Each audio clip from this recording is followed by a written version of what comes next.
I think if you were in an ordinary movie, someone would say, pick up the dialogues, or let's go here, or this is what you should do. We need a little pizzazz here and all that stuff, and that would be disastrous, I think, for a scene like that. So when it gets out to a movie theater, somebody might say it's dull. Somebody else might say it's the most devastating scene I've ever seen. Somebody else might say, what was that all about? You know? And the way we make pictures is we make pictures for people that are interested in specifics. They're not going to be interested in everything. They're going to be interested in that scene. I love that scene. Somebody else say, I hate that scene, because it has something to do with their life. And in that sense, it's not like a movie. It's a movie tries to pacify people by keeping it going for them so that it's sheer entertainment. Well, I hate entertainment. Hello, welcome back to Floating Through Film. It is your host, Luke, and today we are starting a new series that I'm picking. For episode 94, we are doing Shadows and Faces to introduce our Cassavetes series, which John Cassavetes is a filmmaker one of my favorite filmmakers, a filmmaker that I love very deeply, that I've kind of really been wanting to do ever since we started this podcast, especially as I've watched more and more from him. And it especially made me want to, the fact that both of you also aren't really familiar with him, made me want to do it more. But yeah, it's an exciting thing to jump into the series, but also kind of nervous because, like, I don't know if you guys will like him as much as me. Because, like, there are certain moments where, like, Danny's, like, criticizing Fellini for being, like, exhausting. He's like, oh, he's too exhausting. And then I'm just sitting there in the corner, like, I don't know. Okay, interesting. But I'm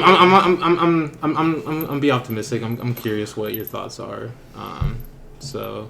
Anyway, I'll introduce my co-hosts today, Blake. What's up? And Danny. Hello. And before we get into the actual films today, I wanted to just kind of ask you what you're like, what your exposure has been to John Cassavetes, and like, what do you think of him as, like, in his play? Like, how do you see him in, like, the grand scheme of the canon or film history? I'll start with you, Blake. Well, I mean, I've only seen Shadows. Okay. It's actually interesting, yeah. So, I mean, like, I saw one. I didn't love it, obviously, at the time. I mean, it was like, I gave it like 3. Obviously. Well, I mean, it was very early. It was very early. Wait, when did you watch it? I think it was like 2018, probably. Damn, okay.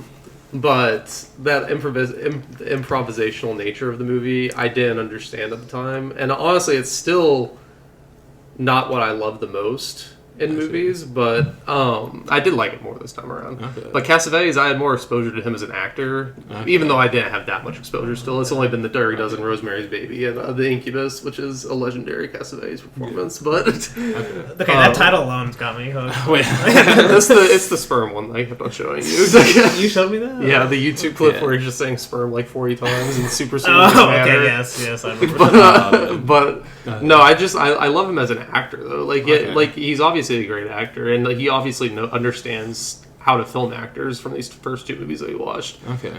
You did say exhausting, and I do think there are moments where he does get exhausting in these first 2. But I think he wants you to be exhausted. That's like I think that's a big thing, and he always brings it back around though. Like, he always pulls me back in eventually. Yeah. So it's not like a bad thing that's exhausting. It's just like, honestly, going from like 80 minutes in Shadows to 2 hours 10 and I was gonna say, like, I hope y'all enjoyed the 80 minutes. It's not gonna be, you're not gonna get it back, you know. Like, no, yeah, it was a big jump. His longest movie is what, like 220?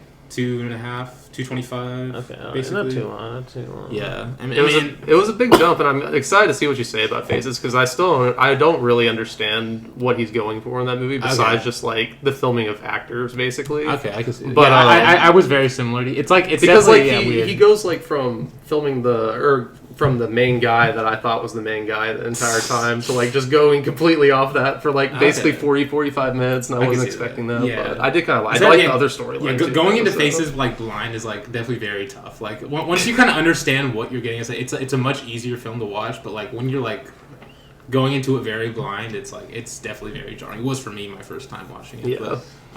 But I do still enjoy him, and I'm excited to get more into him. Okay. And before we get Danny, I'm gonna ask Danny this as well. Right now, from what you like, your knowledge of him, how would you describe like his style? Like what would you describe what he's going for specifically, or do you even have like an answer?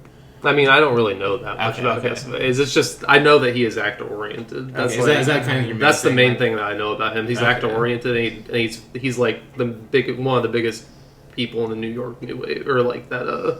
The Indie independent scene in New York. independent, Yeah. yeah. Like all of the movies I read that he directed, were independently funded. I think.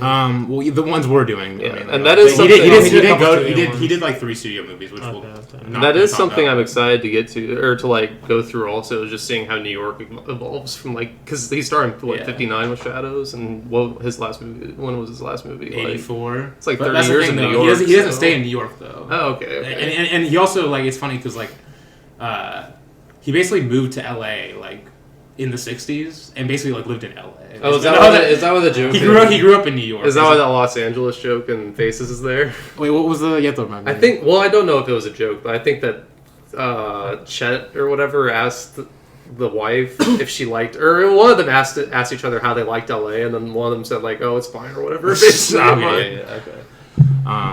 All right, but yeah, Danny, what are your? So the style one, or just Or just the- I guess the first thing that comes to mind is it's funny that we just did Bresson, Yeah. and he's so like anti-actor in a way. Yeah. Because that's been on my, like, I kind of really just like the way I watch movies is I kind of agree with that more often than not. Because like I don't know, like most of the time when actors or like they you let like an actor cook, it just like it goes terribly in a movie. That's like the worst part of every movie. Basically. But so that kind of goes to the style question. Is like you can tell Cassavetes like he loves that motto. Basically let actors like give them the space to like kind of just be themselves. You know, like give them space to create instead of like Bresson who's the exact opposite. you know? Or even Ozu who's the exact opposite. But what I like, because I've been reading this book of interviews. I think I told you about it last week. Yeah. With some of kind of just trying to get ready for this episode, and it's so funny. So this is like one of the quotes that stuck out. He said, "Quote: To me, the actors are the most important thing in the world. They are the instruments of interpretation." Yeah. And he basically goes on to say like how like if you don't have actors, you basically can't have films. Like all the other stuff is easy, but like the actors are the ones that basically kind of like recreating the film. Yeah. And like in that way, if you think like, and I had some other quotes kind of like with similar things about that. Yeah. And if you think about it that way, that's really how Bresson saw his models. You know, it's like he wanted to film them themselves. You know, not them acting as someone else, right? Yeah. And if you think about it that way, that's kind of what Cassavetes is going for. Yeah, honestly. Like- I mean, I have a quote here where he said, "There's no such thing as a good actor. Acting is an extension of life. How you're capable of performing in your life, that's how capable of performing on the screen." Which honestly ties directly into what he's like basically going for in Faces a lot. Yes. But yeah. And I'll read this other quote because it kind of like goes off what you're saying. Is like most people think of films of like even Bresson, you could say thought of films, even though he might disagree, but he thought of films as like it's the director's viewpoint. You know, it's supposed to be the director making or creating the film, and everyone else does what the director says to some degree. Yes. But so this quote kind of goes with this whole thing of I'm sure we'll touch on a lot is Cassavetes like basically disagreeing with that and like saying actors are the creators themselves. Is quote: "If the film is primarily the creation of the director or writer, then you only have one single viewpoint upon the theme. It's the creation of only one imagination. But if the film is created out of the actors, then the work has as many facets as there are actors. The action is seen in the round, the communal creation of several imaginations." Yes. First of all, he says "in the round," and that's literally from Ophal's. Yeah. That's basically the whole theme of the movie is like in the round. It's basically seeing the whole like different perspectives, and that's kind of like what he's saying with this quote. He's very democratic filmmaker. Yes, in a certain way though, because at the same time I was reading like apparently like when he like created roles for each actor, he wouldn't let people communicate in groups. So like he kind of hated groups. What he says is like he hated group study. Like so when actors creating their role, they would have to do it in isolation. Yeah, okay. And because then he would like to see when everyone came together, like what that tension would create with all these actors creating isolation. Yes, and he hated like going into cliche. He never wanted to go into any Oh, cliches. yeah, so you can like kinda tell it, that, like yeah. that, like it really sickened him. Basically, it's like I've seen people describe him. Basically, That's another Bresson thing too. Like that's why it's like they're like so fundamentally different. Like I guess, Bresson would never just like let an actor speak. Yeah, speak but at the line on same screen, but at the you know? same time, they have like a similar type of core, I guess. No, but the thing is, they both have a very strong philosophy and method Yeah. that they try to follow. You can tell they're very strict about what they're doing. And I appreciate any kind of filmmaker, you know. Yeah. But at the same time, like, we'll see. Like, there's some exhaustingness to it, you know, because I was gonna read the quote for Faces, but I guess I'll read it now. But apparently, like, the first cut of Faces was like 4 hours. Oh, it's 6 hours actually. Or 6 hours. Yeah. And then it went to 4, and then he said they got down to like 3 hours 3 minutes, and then he said this quote. Like, I've actually said something similar multiple times. It's like. They got down to 3. He said he liked it at 3 hours 3 minutes, and he said there was a tremendous vocal response from the audience. But then he said, "quote But it's a long time to sit there and be emotionally involved. You get tired. It drains you." Yeah, that's exactly like, especially for what he's asking. Is like you're saying this. He's asking for a lot of audience participation. Oh yeah, you know. So to participate in a film like that for an hour and a half, even 2 hours is one thing, but then you go to 2 hours, 2.5, 3. It's just harder to do. Yeah. That doesn't mean you can't do it or anything, but like especially what he's asking from the audience member, it is a lot. Yeah. But I've only seen Faces and Shadows, so and Husbands, I guess. Oh, and Husbands. Yeah. So those I've only seen the early ones still, so I'm kind of excited Okay. to see these later ones. Okay. So and you've liked what you've kind of seen so far? Yes. Okay. Well, I guess I'll go into why I love Cassavetes. I mean, it's hard to like really like sum it up like in a short thing. But like basically, I've kind of always known about Cassavetes as like, okay, he's like a great American director that like, but I didn't really know much about him until like about like 2022 or so, when I watched like Opening Night, Woman Under the Influence, Killing a Chinese Bookie, Faces, and you know like they were definitely very tough like to watch. I found, but like there was something about like how full of like I guess. Best way, but it's like full of life. It felt like I love how lively his camera felt, how his films felt in general, and like basically kind of just learning about his philosophy. I love like basically like how just like how authentic he was. Like he was very much like a director that just like had a lot of passion behind him, and you can tell in the filmmaking. And then like basically reading about him and like seeing a bunch of interviews, like it made me like fall in love with him even more. Like.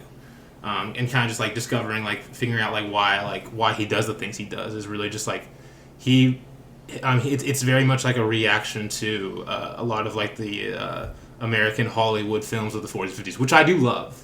And the thing is, like I can appreciate both. Like I'm not someone who has to like side with one person or the other. I can love both, but like I just especially love Cassavetes like reacting to that and basically kind of making this style that's just so singular.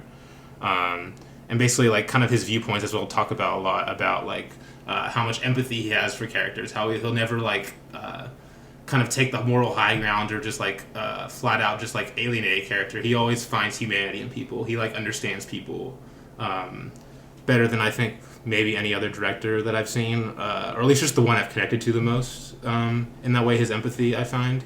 I also love just, like... how much he's like interested in love specifically and like how characters interact with each other. Like his films are like full of dialogue, but like really it's like the dialogue doesn't even really like it's more about really the gestures, how they interact, you know, how they like the tone in which they speak to each other, like the physicality of how they move around in a scene and what the camera is like kind of measuring the distance between them in the scenes. It's like it's very much more about that. But still, his dialogue I think is amazing. But it's just like he has so many elements that I just like. It's like every time there's like so many elements like I discover and I fall in love with even more. It's like this complex kind of just like.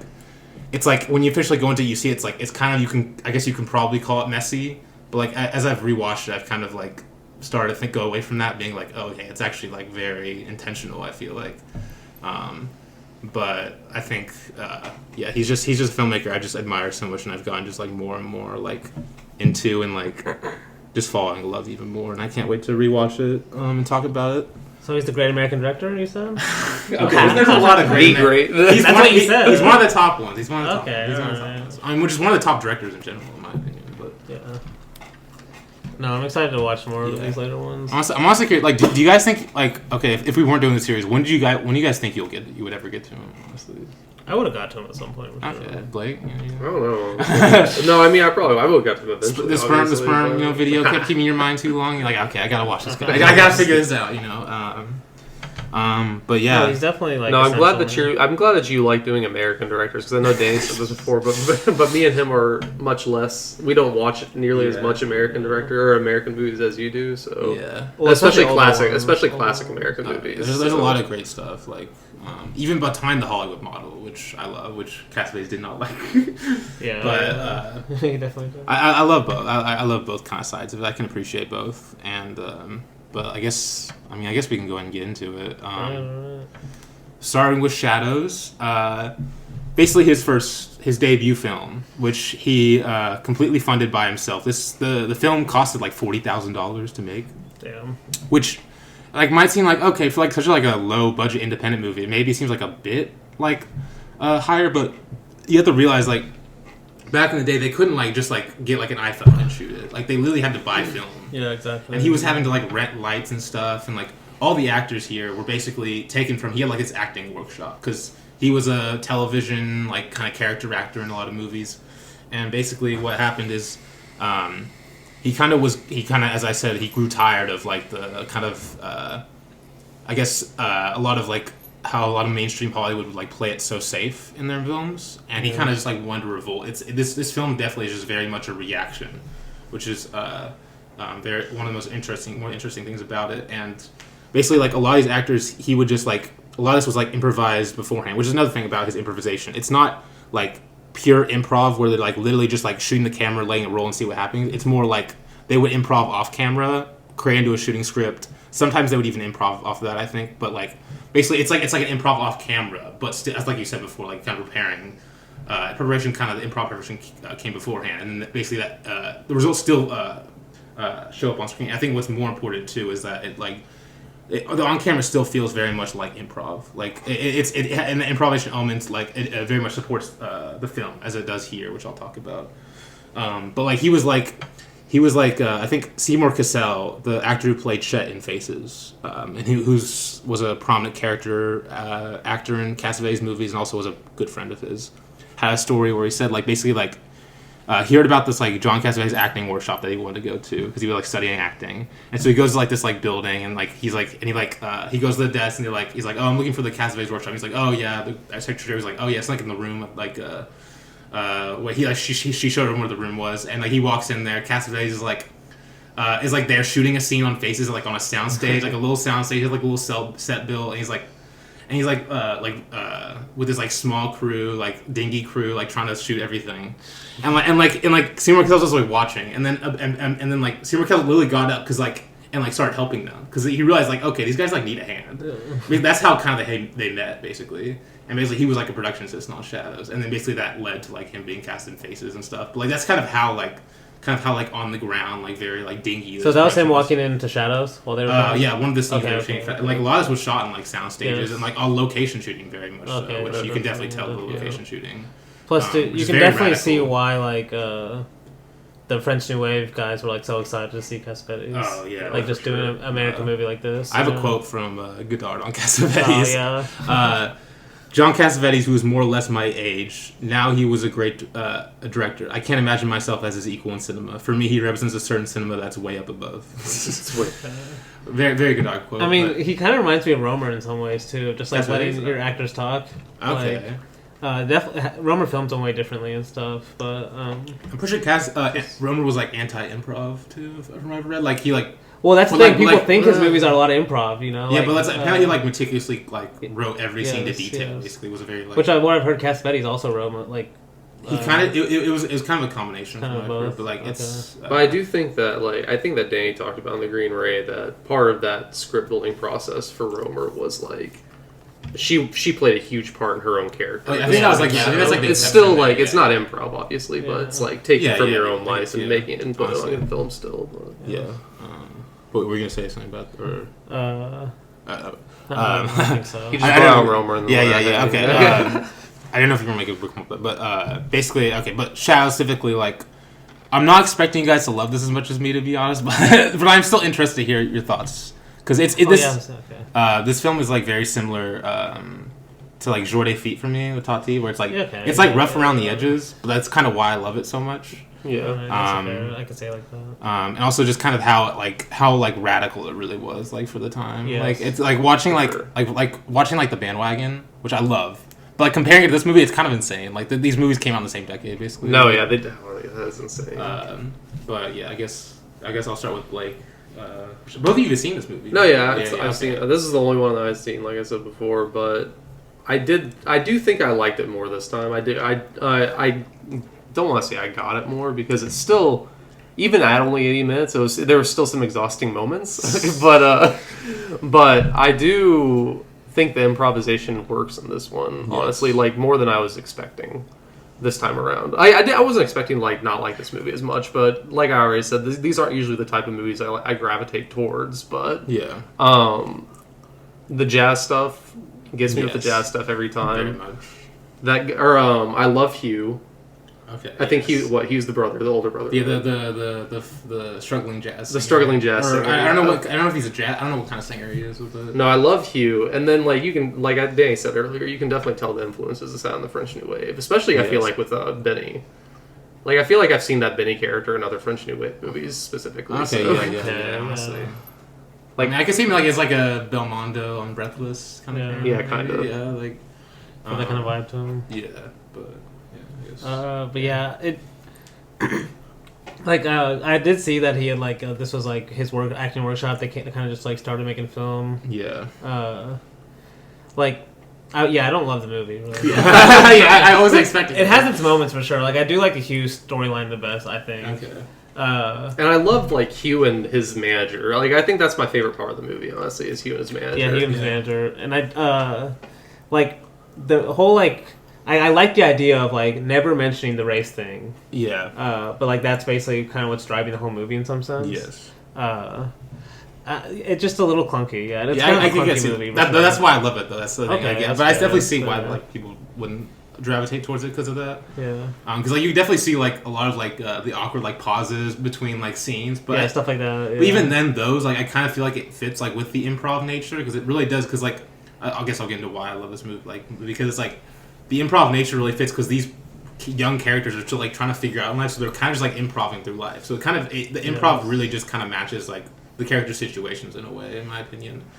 But see, you can have films like that. But even Cassavetes I think later on we'll have films like this. Even Faces feels like a big upgrade just in terms of quality. I agree. Stuff like that. Yeah. But I still love Shadows for it's little kind of just radical. Let me just react. People treat Breathless that way, and then people. Then later it's he was doing it all on purpose. That kind of thing. Yeah. And Garrett's somewhere in between. I do think there's moments in this that work better because even the characters.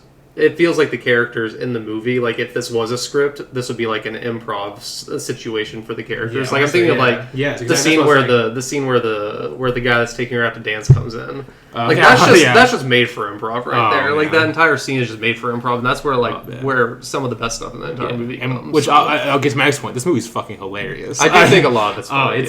It's honestly I forgot how funny it is. It's because I think this movie first and foremost is a comedy. I think that's what he was going for. That's why I think I liked it more if it stays a comedy the whole time. Okay. Because it's it just puts this racism thing storyline right in the middle of it. It just kind of doesn't work. But even then, it's not even really a storyline. It's kind of just But just to add drama then, so that's what makes it even feel more fake. I mean.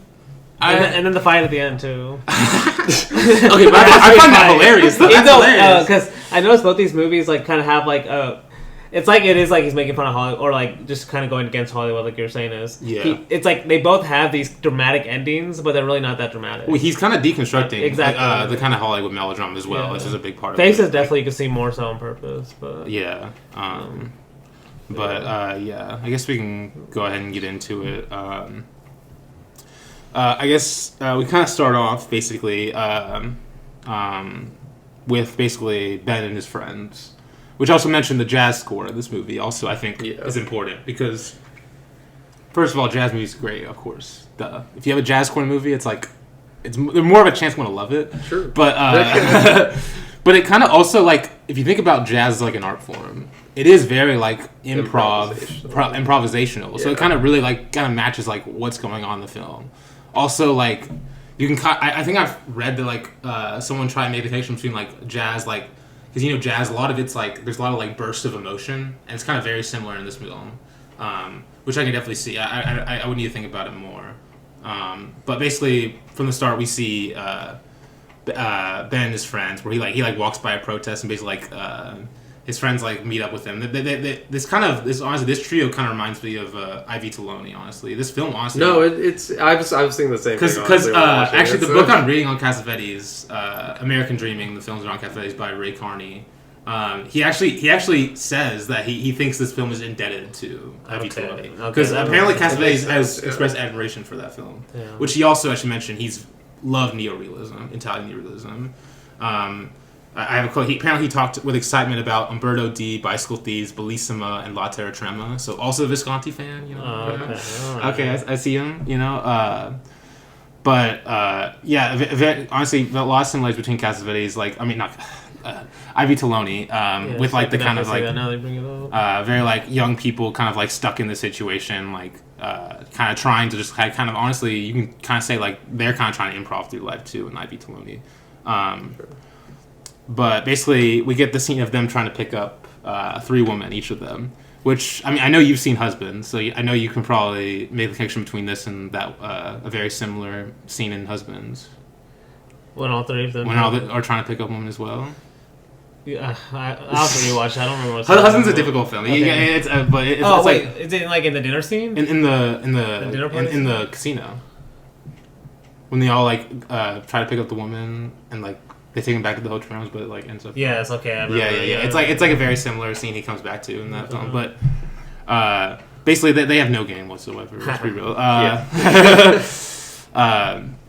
But basically, these scenes, the movies kind of introduce the characters. We see Hugh. He's like kind of this washed up, like he's like trying to make his career as like this musician, but kind of his style is like outdated, basically. And he has this manager who he has a difficult relationship with, I would say, like a kind of a love-hate kind of thing with him. But basically, we see he like arguing with the guy about like not being able to work. But basically, there's a lot of scenes. A lot of these scenes are like there's not really like much to talk about with them. But I'll kind of like get to like the most like important ones, But I think really the heart of this movie is Leia, though, for sure. Oh yeah. Well, actually, there's one little important detail we get is like. We see he's washed up by they're telling him he has to introduce all the women on stage. Or like the girls they call them dance. bimbos or something. Yeah, or isn't that what like Hugh calls them? Like he calls them like bimbos. Yeah, he does say that at some point. But dumb bras. Dumb bras. He doesn't want to introduce him on stage because he's like he sees himself as a jazz musician. They're like, but it's kind of showing like the changing times. People just already then like people don't care about jazz. Like he doesn't want to sell out to like the mainstream. Which honestly, but something Cassavetes returns to. And so, but that's what kind of makes it like even a little more brutal later on. We think that's just going to be his most embarrassing moment of just like now he has to introduce the woman. We're going to get to it, but it gets so much worse. Oh my god. But yeah, basically like Lilia is like the sister of these 3 brothers and basically like he was kind of very overprotective of her. But she's basically, it's kind of like about this movie is like very much features like a few of her romances basically. That kind of is like a very like young romance thing where like they all kind of just go wrong, like in a very funny and like funny ways, honestly. But we get these scenes of her walking around NYC, New York City, with these like amazing lights in the background, which Cassavetes hated, like beautiful shots. Because if you read like he apparently, I think I heard a story, but like we're basically like. Sometimes he would like look at a shot through his camera and be like, "Okay, no, that's too beautiful. We can't do that." But we gotta make it uglier a little bit. Like that was a Buñuel thing too. Oh, was it? Okay, that's interesting. I wouldn't think. He even had I'll bring this up if I do Buñuel, but he even had something like. He would like sometimes like troll his cinematographer by like making him set up this beautiful shot, and then he'd be like, "Actually, I just want you to go film those goats over there." That's hilarious. But like even then you have these scenes of Cassavetes are like, okay, John, come on. It's funny. Prasanna also says something very similar. Oh, did he actually? Yeah, okay. like no beautiful shots, like only what's true, or like something like that. But basically like, she's like walking around, and this guy walks up to her and grabs her. But I don't know if y'all noticed, but the guy who broke it up, that's John Cassavetes. Yes, I put that in my notes. I put question mark because I wasn't sure.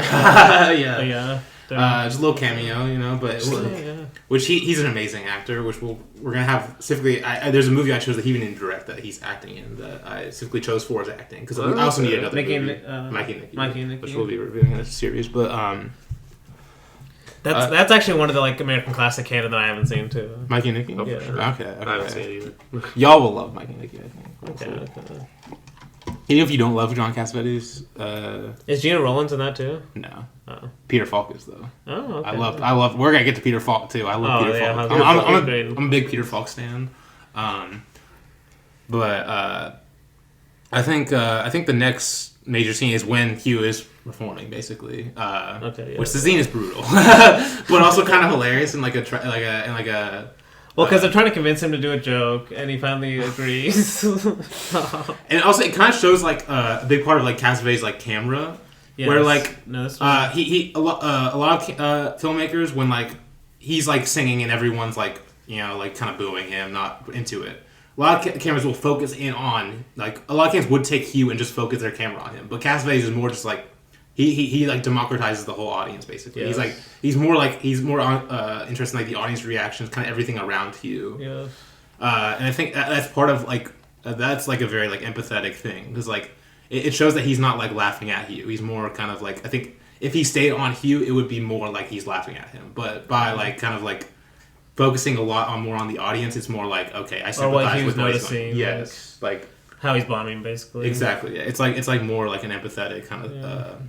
Kind of like decision in my opinion. But it gets so cringy when he's like when there's like okay, bring out the girls.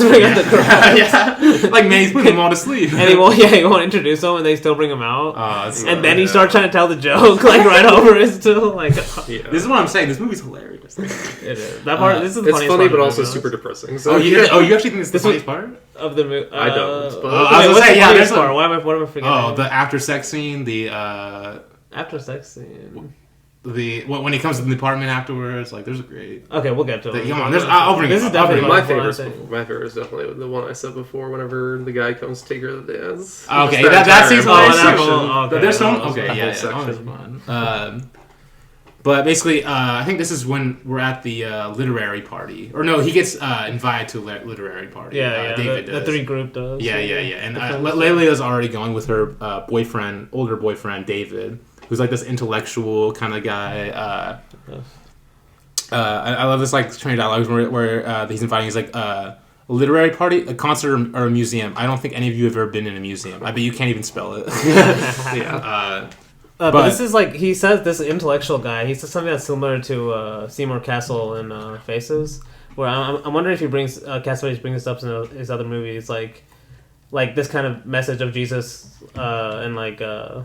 I don't know, like basically this like how Jesus loved basically because in this one he says because they're like making fun of him about a literary party like what is that and he's just like kind of being like he's still inviting them and then he says you can come just as you are and that's something like I feel like Jesus said or something. I mean I know you're talking about the Jesus in Faces. Yeah, that like, the Faces he really stands out. It's very it's very memorable. Honestly, I would need to think about it more. No, because I'll find more next week, but I can definitely find some quotes about you said like one of your favorite things about Cassavetes is like it sounds cheesy, but like just love in general, or like what that means though. Yeah, like for people, literally. Like what like not even just love in general, but like why do we love? Like why do we go back to loving when it hurts so much? Like, I think Faces will, or like why we can't love too. In certain cases. Like Faces, big all his films are, and Love Streams is kind of like why I love Love Streams as his final film so much is that it really is like he's really trying to finally have a last chance to figure it out. It makes it so beautiful.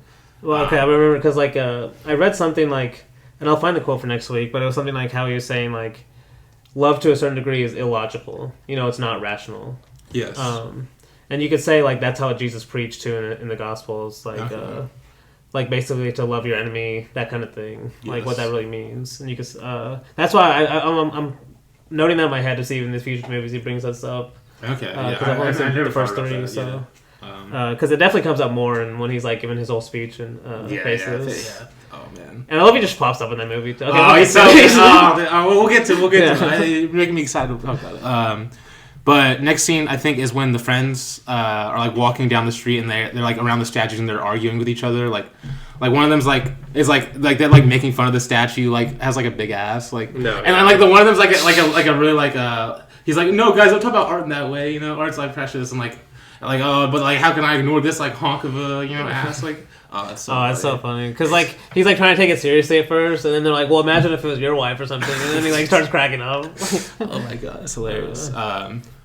But I think next scene is when they go to the party, which the party is one of the funniest. I mean, like, okay, I don't want to say. I don't want to say a really funny moment. There's so many good moments because like we meet Tony for the first time. Okay, yeah, the romantic. Tony's he's a complicated character. We learn racist. We'll get to it. But like he has so many like funny. He's like so clumsy, like trying to pick up girls. He tries to like talk to this girl about like excellence existentialism, but like obviously doesn't know what like that even means. Really, like he's really trying to improv through this. Like it is a very like improv moment. But like honestly, my favorite part about the scene with him is when he goes to the blonde girl and that screen dialogue. Are you a writer also? Oh no, do I look like a writer? I don't know anymore. I'm a dancer. Oh, a dancer. Wonderful. A ballet dancer? No, an exotic dancer. Exotic? Don't you know what that is? Not really, no. It's a kind of modern dance, but more exotic. That's great. I'll have to come and watch you sometime. I'm not dancing right now. I'm going to have a baby in March. That's great. You're going to have the baby. Terrific. Congratulations. That's good news. We think so, don't we, honey? I think I'll just excuse myself and drink a little. It's so funny how it's filmed, too. What his reaction to, like, finding out that she's pregnant. Yes. It's so funny. Like, you kind of see the roughness of the film because, like, a lot of times he's, like, the shot reverse shots are very like there's a pause right before they talk every time, but it kind of like it is very rough, but it still kind of fits the scene because like that's almost like a silent movie scene, honestly, especially when it pans like the husband because we only see his hand too, and then if we hear his voice like we don't even see like his whole well like he comes back to this one later on in Shadows also in the bar scene with the friends again before the fight, so I think that was a little bit funnier honestly, but it's hard to pick a favorite like funny scene in this movie honestly. But basically but then this is where Lillian meets Tony first, which is they're like initial reactions. It is honestly another very improv moment where like and kind of very like impulse. Which I know we talk about Bresson with like impulse moments, but like honestly I would say this scene because like she's talking to David and basically like she's annoyed with David, but then like Tony's like someone up there like clumsily like oh I'm gonna pick up this girl like even though there's a guy there, and then basically like. She sees that as a way to get back at David. But it kind of just creates this like kind of... What is she getting back at David for? I think she's just annoyed with him. No, because she's telling a story like... She's telling a story about how she kissed a stranger in a dream or something. Oh, okay, yeah. And then all of a sudden this guy comes up and they just kiss. Okay, but she was... because David was just laughing it off. I knew it was a revolt about like something about reaction against David, like wanting to get back at him. But that's not something to really get back at, like, because were they dating? I don't know. It's complicated. Yeah. She's a complicated person with these women. It's not like a Chet thing, which I love. Which a big part of this movie, which I love, which I'll talk about at the end too. I'll mention like none of these characters really learn from any of their mistakes, which I think adds to it a lot. Like these characters. Someone makes a joke about it too. Well, isn't he does. He kind of jokes, pokes fun of it at the end. Like but wasn't that technically why the movie ends though? Is because Benny's made a change or saw the but even light it's or like something. he does kind of make a joke, but like he like kind of says like maybe, but then like at the end like. But if you watch this movie, there's no change been made. There's really no conclusion at all, really. But we get a design for living kind of moment. They all three go to the park together. Yeah. Where like Tony's like, Tony's like, oh yeah, can I take you to the park? And she's like, or no, was it? Oh no, David's like, no, we're going to the park tomorrow, Leia. When Tony's trying to ask her out, and Tony's like, oh, I'll go with you guys. And then they just cut to them all like walking in the park together. And they two run off. Yeah, it's so funny. But I think she, and then basically this is when Layla and Tony first like start talking, and I think she makes a line like feeling how she's like feeling like a cocoon and can't get out. Kind of how she like. This is what I like. I was like, this sort of gets kind of cringy, like all this part. Oh no, okay. I love the. This is like my least favorite part of the movie. Really? This is where I'm like films have unearned romances. It's like stuff like those. Especially when she's like giving her whole speech about her life, like and everything. Okay. It feels a little student filmy for sure. Like you're trying to get dramatic like 20 minutes in. Okay, maybe. Okay, but he kind of undercuts that right away if you think that. Cause, that's what I like about it a little bit. At least he undercuts him. Because obviously like mostly. they have this like you'll love making but then right after it's like immediately like it's the most like funniest awkwardest like after sex scene of all time. But that's why I'm still trying to cringe because she's like I thought it'd be so different, but now it's we're just two strangers or something like that. It's like oh my god. I have the whole like I'm not gonna read it all, but like I didn't know it could be so awful. And then like he's like trying to comfort her, but she's like keeps bringing him down a peg every time. She like won't stop. It's so funny. Like I was so frightened. Like I kept saying to myself, "You mustn't cry. If you love a man, you shouldn't be frightened." But like even then, like none of these characters can really commit to each other because like she's like, "Oh, take me home. I don't want to see you again." But like you can tell she's doing it just for like almost because she had that dream. Yeah, and like and honestly, because I don't think she even really knows why she does it either. Yeah, like it's very much an impulse type of thing because that's kind of how we are as humans. We are kind of like impulse. I mean, we talked about that with Brisson too. Like a lot of these are very like impulse. These characters are very impulse driven. I also love like because like immediately at like another thing like I guess you can kind of tie this into like the deconstructing nature of this film is like right after when he cuts to the after sex scene like there's like the jazz score is still playing and it's like I'm like I was thinking like damn this could be like in a new it's like the same like without the dialogue if it was different dialogue this could be like a noir film. Oh yeah, like the guy's so cool, like lighting a cigarette after sex, and she's like enjoyed it or whatever. I mean, think about the picture you picked for the podcast, like the very noir shot. Yeah, yes, like honestly, they go home. We get this scene in the taxi cab, which is hilarious too. I mean, this guy's the taxi driver just like waiting. Like so annoyed with them, like he's trying to like convince her to take him up with it, and then basically like. He's like, fine, like, taxi driver's like, he gets annoyed that taxi driver keep, like, egging him on and basically gives him $1 bill. And the taxi driver immediately changes his tune. Ain't love grand. Like, and then, like, when they leave, he's like, I love you truly, truly, dear. You know, like, he's like, he's getting, like, so into it. Oh, it's so good. They love grand is so funny. Yes. Because, like, you can kind of, like... to me, when he says that, it's after she says, okay, fine, you can come up. Yeah. And then the cab driver's excited they're finally, he made a decision. Then he's like, ain't love grand. Yeah, but he also got money, so it's like, grand is, like, kind of the money, you know? It's kind of a bar, honestly, if you think about it. Like, so funny. But Tony Lily, I wrote her in my notes as Leia for some reason, and I realized afterwards, like, oh damn, it's actually Layla. I don't remember. It's like annoying to pronounce, honestly. But Leia and Tony are slow dancing when the brothers arrive, and basically this is when we just got he's like. Yeah, racist, I guess. I mean, I don't know. Would you? Is it more? I'm curious if it's more like if Cassavetes is going more for like, he's like hasn't like been around black people, but he's definitely uncomfortable in this scene when they arrive because I mean I guess a big part of it is like she is light skinned, like she's mixed race, and basically like I guess he didn't realize that she was like basically black apparently. Yeah. Which honestly it's. I don't think many like American films dealt with like race in this way back in the day. That's why in '58. Like a lot. I mean, you didn't see a lot of like even like colored people on screen in Hollywood films until like much later on. And I mean, Cassavetes wasn't the only independent filmmaker to do this. I mean, Charles Burnett, Shirley Clark. I think also very prominently featured colored people. But it's definitely really interesting that he did this so early on.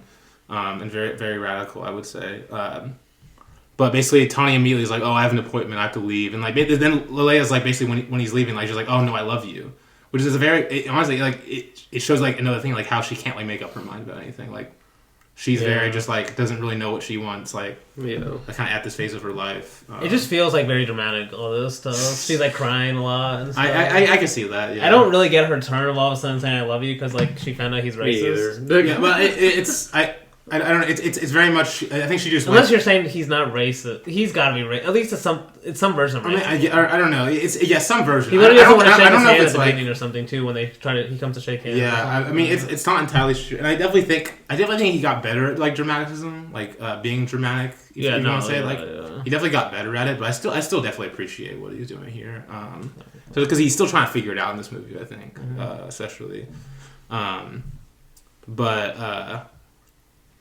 Basically, we get like scenes of like Leah and her brothers and like their relationship, and like this great shot of one of them like they're like all like there's like this scene in the room, and I mean this scene's like they're like talking like they kind of like argue and like kind of like make up in this whole scene, but like there's like I think Ben's like playing a tremolo on the bed. Like it's actually a cool shot. Well, it's like I love because the score matches along with him playing, but he's not actually playing. Like honestly, like because every time he stops playing, the score stops. So I was like, I didn't even realize that, but yeah, that's crazy. No, that is a good shot too.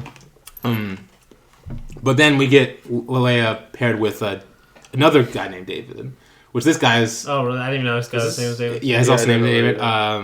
Which. But I think it's significant that he's black too. Yes, but he doesn't. He doesn't really connect with her brother, which the scene. Well, she waits for like 2. He waits for like 2 hours. Well, he goes. This is a. I thought this was. No. This is that guy. No, it's the same guy, but this is the. I thought that Dave was talking about the 2-hour waiting one. We aren't there yet. Oh, which guy's this? Isn't this the first party that they're at? Wait, hold on. Isn't this where they get introduced to each other or whatever? Oh yeah. Okay. Yes. Because this party is like really interesting because especially for Benny, I don't know what his thoughts are about this party because he's like gets really mad and like it seems like he doesn't want to be around black people. Yeah, almost with the way like Cassavetes is like cutting in. Like he's getting like really like Benny's getting like really frustrated and then he like keeps on cutting to all the faces at the party and then he just kind of like explodes or something. Well, but he also gives you that like hint of it could be the alcohol too because that girl's offering him drink alcohol and he's like I don't drink and she's like no take one. Yes. And then he just like explodes. Yeah, which I mean explosions of emotion is a very big thing of like Cassavetes' filmography and like someone also like P. Allah who's very much compared to him like explosions of like emotion is. But what's important is that they don't do it like all the time. It's very like kind of an occasional thing, and that makes it more effective in my opinion. Basically, I think basically she shuts him down, and like he's like trying to spit game to her, and like she's like shutting him down, and then he asks like the girl next to him, like Vicky, will you help me out here? Like it's like so funny, like him trying to like. Desperately to try to like spit game to her. It's amazing. I mean, he's kind of an asshole too. Yeah, but it's like it's just one of those things that's just like hilarious. Because like whenever she says what she would like to do, he's like, "Oh, I don't like doing that." Yeah, so, what about? But then immediately she's like, what? She like agrees to like go somewhere with him when she sees the other David go and come in. Like, oh, it's so funny. Which also it's very interesting because I'm pretty sure all the character names are the same as the actor names as well. Which kind of I guess adds.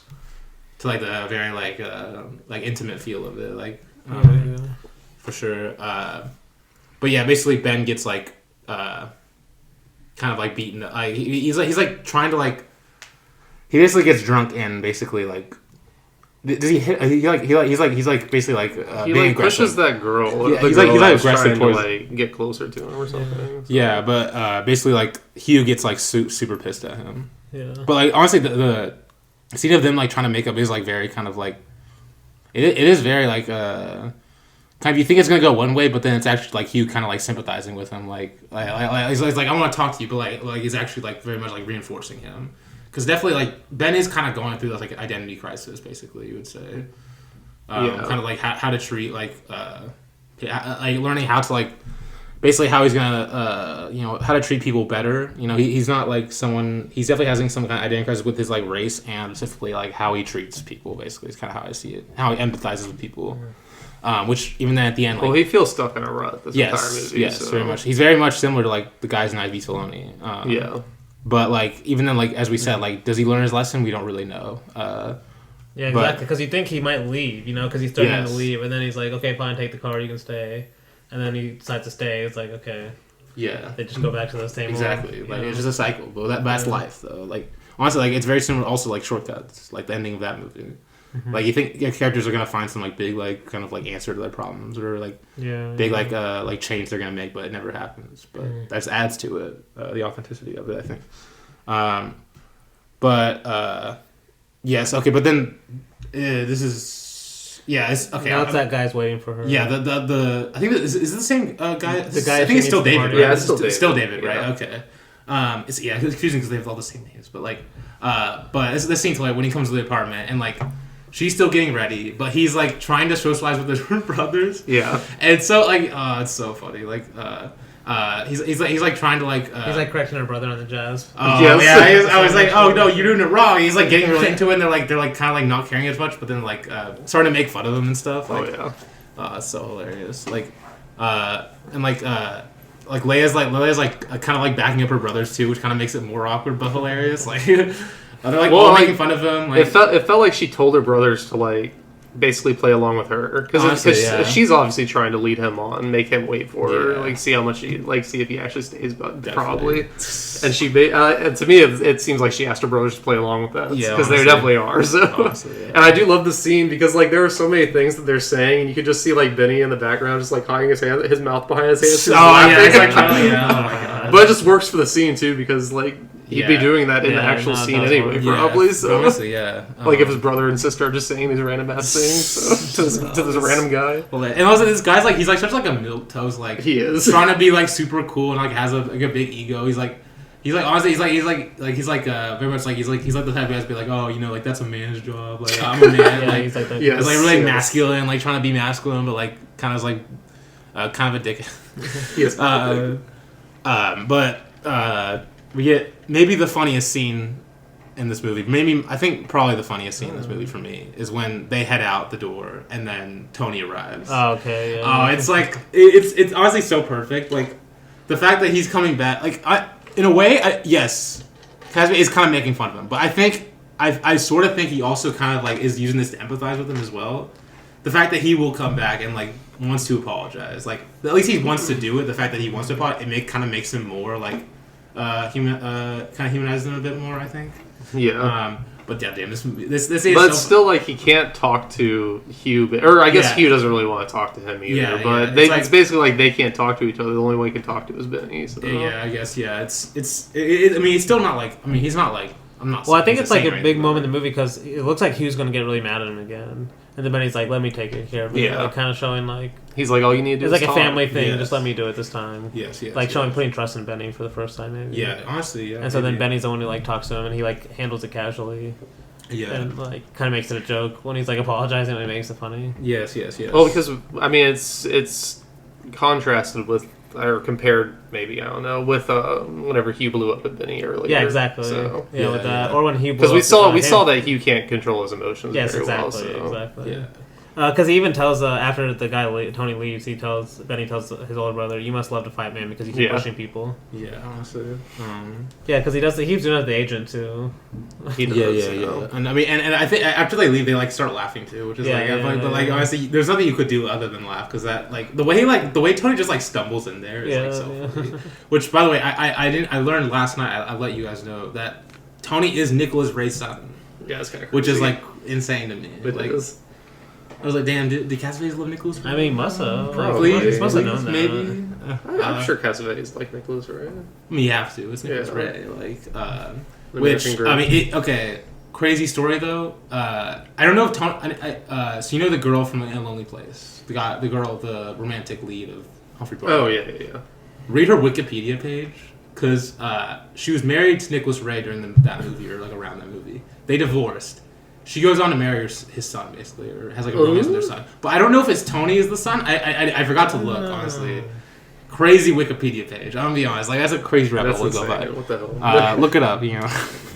We'll have to fact check this. Yeah. No, I read the Wiki page. I know it's 100% accurate. If it's on Wikipedia, it's completely true, guys. Source. Yeah, it's a source. Source. I made it up. Source, trust me. I mean, I wouldn't be that surprised in Hollywood. Man. That surprising. But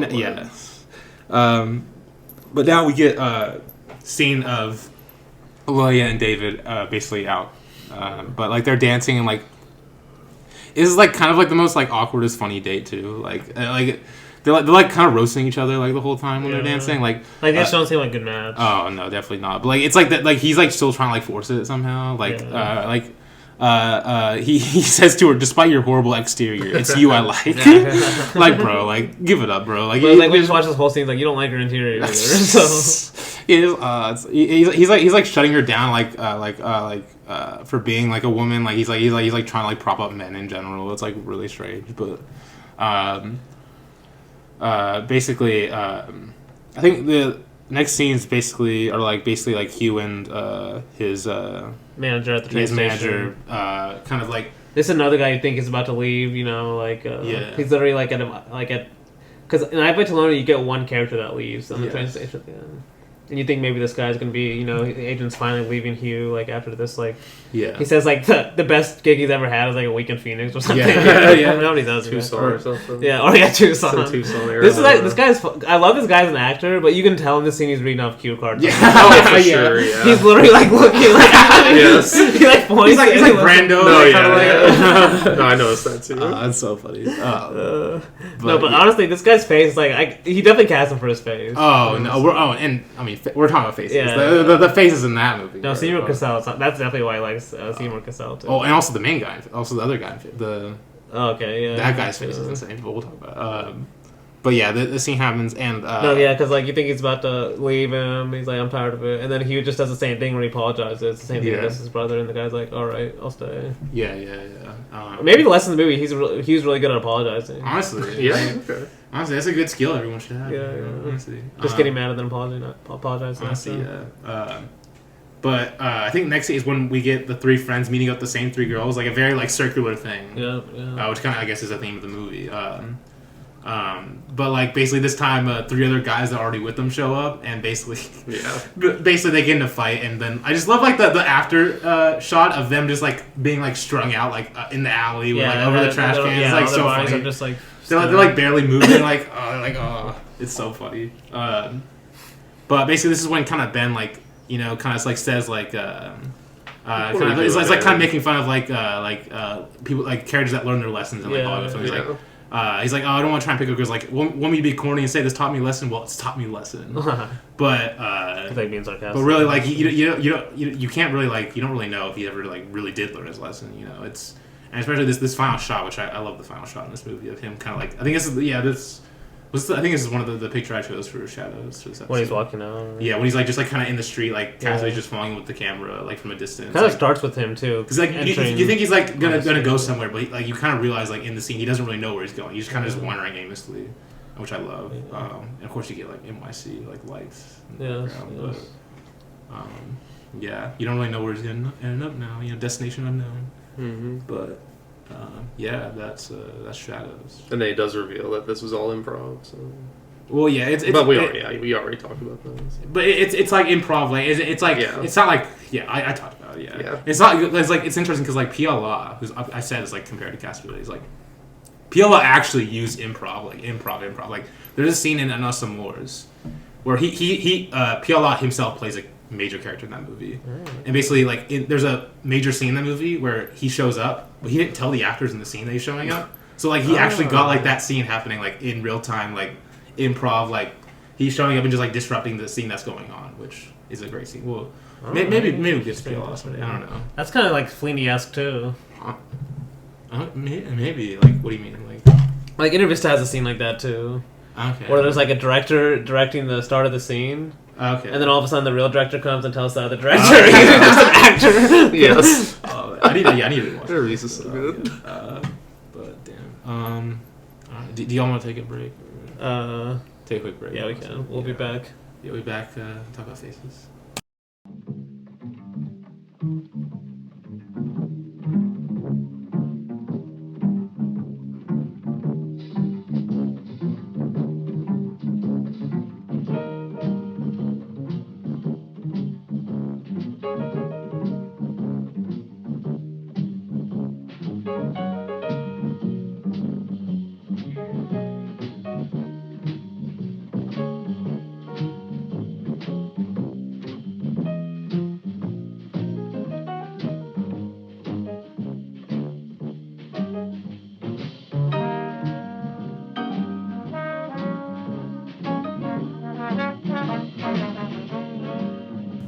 And now we're on to Faces, which is a film that came out around 10 years after Shadows released, which the time in between is very important for Cassavetes' career because after Shadows he was quite a bit in debt because of kind of the independent funding. So he actually, I think he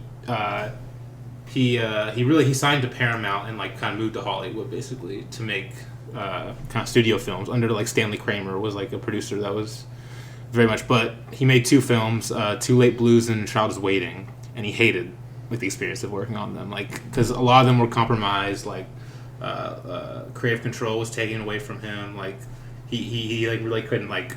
He didn't have the freedom he had, you know, like he had the taste of freedom with Shadows, but like he kind of had that taken away from him, which is interesting with Stanley Kramer being a big part of like the stripping away from that, because like, I mean, I've seen a few, couple Stanley Kramer movies. I don't know if you have. Have you seen like is that Inherit the Wind? Yeah. It's like he's like this very like I don't he's very like kind of like goody two shoes director. I kind of think of it like very clean. Like once like it's very like it's like anti Cassavetes. Like he wants like a big message. Like the characters want to learn their lesson at the end. Yeah. Cassavetes like the opposite. Like they're like super conflicting like kind of like philosophies on it, and it makes sense why they just like it was not a good match. And basically after he made these 2 movies, Cassavetes hated it and was like, okay, I want to go back to making movies like Shadows, like movies that I have control, that I like kind of just like fund myself and basically have just like can do what I want to do. And that's how kind of Faces was made. And really this kind of sparked what 10 years later. Yeah, like it's kind of, and this sparked what his run in the 70s and 80s really, that we'll talk about a lot. But yeah, Faces is a movie I didn't love on first watch, but because it was kind of like a very like I was not expecting, I was not ready for this when I first watched it, but I think it's very like difficult to watch when you don't know know what you're like to expect.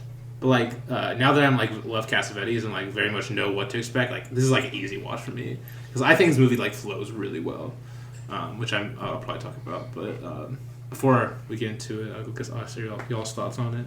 Starting with you, Blake.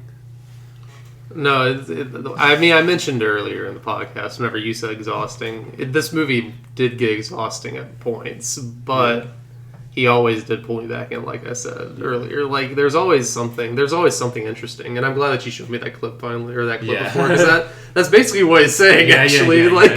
Like he does, like there's gonna be certain scenes that connect more with the audience, and some scenes just won't, I guess. I don't know. But it is growing on me already because I'm still like thinking about certain scenes from the movie. I do think it's better than Shadows for sure. Oh, I definitely think so as well. Yeah. I do think on rewatch I might like it more whenever because I wasn't expecting us to basically switch completely from it's a drastic from the Richard storyline to basically this other storyline, which it was kind of a shock that happened, but then like that storyline also was really interesting. But they also just like juxtapose each other really well. Well, and then they come back together really well too. So yes. But I think I'm gonna like it more on a rewatch. But even the first watch, although it was exhausting, there are still a lot of moments that always brought me back in. So, okay. Danny, I kind of agree with what Blake was saying. Like, there's like a lot of talking in this movie. There's a lot of talking. Yes, very much. But it's a good way. Like, yeah. This time watching it, because I'd seen it a few weeks ago. Like, second time, I noticed more about like basically the kind of like different roles the same characters play based on like where they're going. You know, with the main 2 leads, especially like the husband and wife, like how like they're more intimate. Like he's more intimate with Gina Rowlands. And she's kind of like with this other young playboy guy. Yeah. So I found that kind of interesting. Like, I guess this is a movie we need to talk about. It's like Cassavetes. You know, we're gonna play that clip at the very beginning of the episode, so that people have heard it by now. But like he says something about like he likes the details more. Like he makes he likes he likes moments. He's very much like moments, kind of moments, like the details. So I'm curious how we're basically going to talk about as we go throughout the movie. Because there's a lot of like, there's not like talking like going through like as a plot wise doesn't really work because that's very much like a.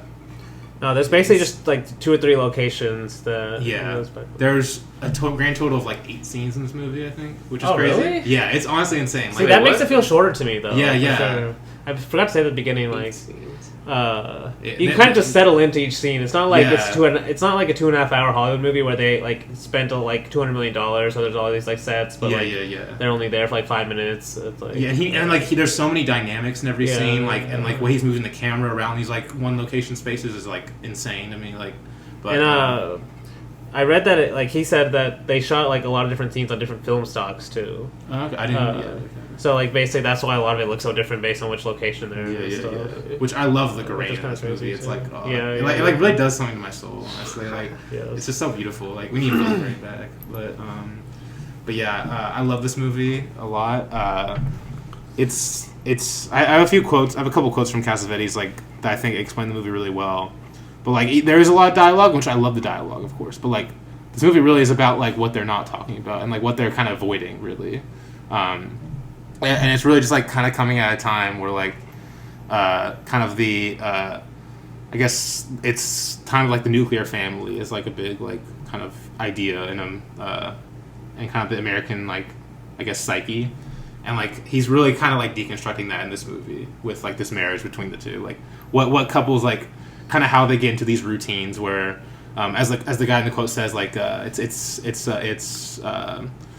like it's absurd how mechanical people can be. Oh, yeah. Like that's like basically kind of that the thesis of this film like they don't allow to get their true feelings across because they're just like settling into routine. They get comfortable, and Cassavetes hates like when people get like comfortable. Yeah. Like you can tell that when in his films. Like he doesn't want you to be like comfortable like watching his films. He wants to get a reaction out of you. He wants you to like really like think about it, engage with it in a very like I guess just like thoughtful way.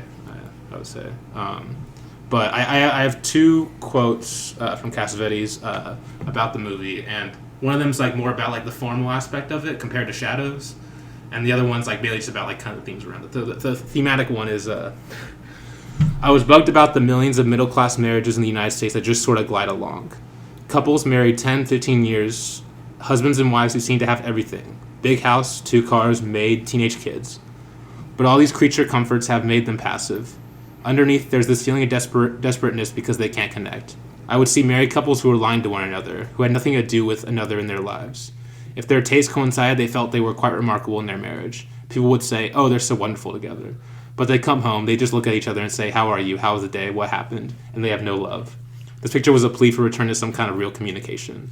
Most couples aren't even aware they can't communicate. The whole point of Face is to show how few people really talk to each other.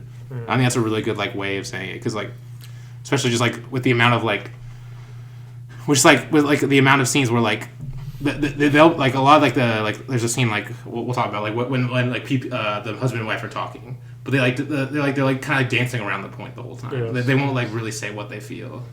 It's funny you say that because I think it gets to the point where I mean I do like this movie too. Yeah. But at the same time, this is like a huge theme in film history. This is like one of the central themes of film history. Like okay, like we talked about this with Chaplin, like with Woman of Paris. But like a lot of silence have this theme. Lubitsch has this theme a lot. Okay, yeah. But the directors that came to my mind the most were. Ophuls has this theme in a lot of his movies. Honestly, okay. And then also Renoir too to some degree. Okay. But you could see he's saying that more with like all social relationships, kind of like that. Well, yeah, I remember like French Can. It's like everyone's like acting. But even the rules of the game. Yeah, honestly, yeah. Like that's like one of the things that like a lot of directors have thought that's like one of the best things of film is how a camera can film a person that's lying better than like anyone in the situation could really tell. Yeah. You know. But at the same, while you were saying that, I was thinking like, but when that subject's breached, I like it more when it's just comedy based. I'm gonna be honest. But this movie is funny though. There are a lot of funny moments. Yeah, yes. no, I agree. But at the same time, I like it when the camera's less sympathetic towards the characters, maybe. Because like even you could say Buñuel has these kind of themes in his movies too. Okay. Like Discreet Charm is like so much like that, you know. Where, like other people like that are married to each other have like no idea what's going on. Yeah, and okay, stuff. But like. That. But there's a lot of ways to deal with it. Like that's kind of one of the best parts about cinema is you can show I was gonna mention it more next week, but like I had remembered how Deleuze in his Cinema 2 book, he wrote like he mentions a few directors, but the two that I remembered he mentioned the most was Cassavetes and Bresson as like directors of the body, you know, or filming a body. But basically that idea of like a camera can film like the way a body is lying or something more than like if you were in a conversation with someone, you'd be able to tell, you know. And I feel like Cassavetes is really good at that. And like he finds funny moments in that, you know. Okay, like yeah. that's why like I was saying like I noticed more this time like how like he's way more intimate with Gina Rowlands. Yeah. Which it kind of like makes you fucks with your head too, because like, oh wait, that's his wife. No, because it's Cassavetes. Like, it's just so easy for me. Like, oh, that's Cassavetes, the main guy. Oh yeah, you know. So when he goes to Gina Rowlands, his wife. But it's not his wife, but he treats her more like his wife than actually when he goes and talks to the other woman. Or like kind of like an illusion in a way. Like, exactly, yeah. But that's something that Cassavetes saying, like, it's one thing to say this is my wife, but it's really like who do you actually treat as your wife? Yeah, you know, but I think there's like we'll get to it, but there's like a line he says something like that similar.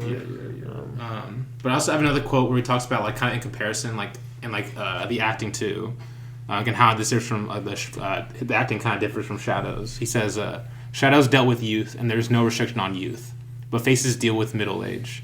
And in middle age, there are restrictions on behavior. A totally free behavior which would become an indulgence in a picture like this. It would become destructive. So that to reveal middle age and all its complexities, Faces must be more rigid, even in the acting itself. Which it kind of makes sense, like, the free-spiritedness of Shadows, like, the more, like, kind of, like, amateur improv thing fits more because it's, like, more youthful. But kind of, like, him kind of being more in control of like of his acting, his improv, I guess improvisational elements I would probably call it, and just like being more in control of the film itself, I feel like lends well to like a film more about like older people, like like more I guess or more experienced in the world basically.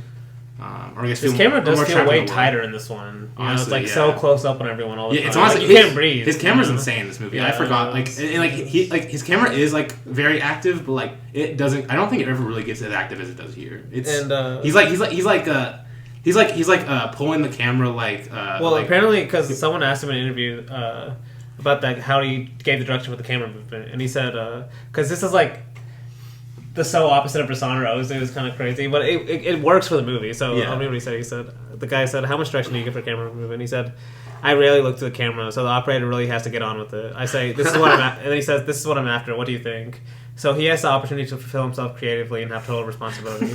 At times he would say, "Look, I don't have a feeling for this," and somebody else would take that shot. Either I would shoot it, or Al Rubin, or the producer, which is crazy.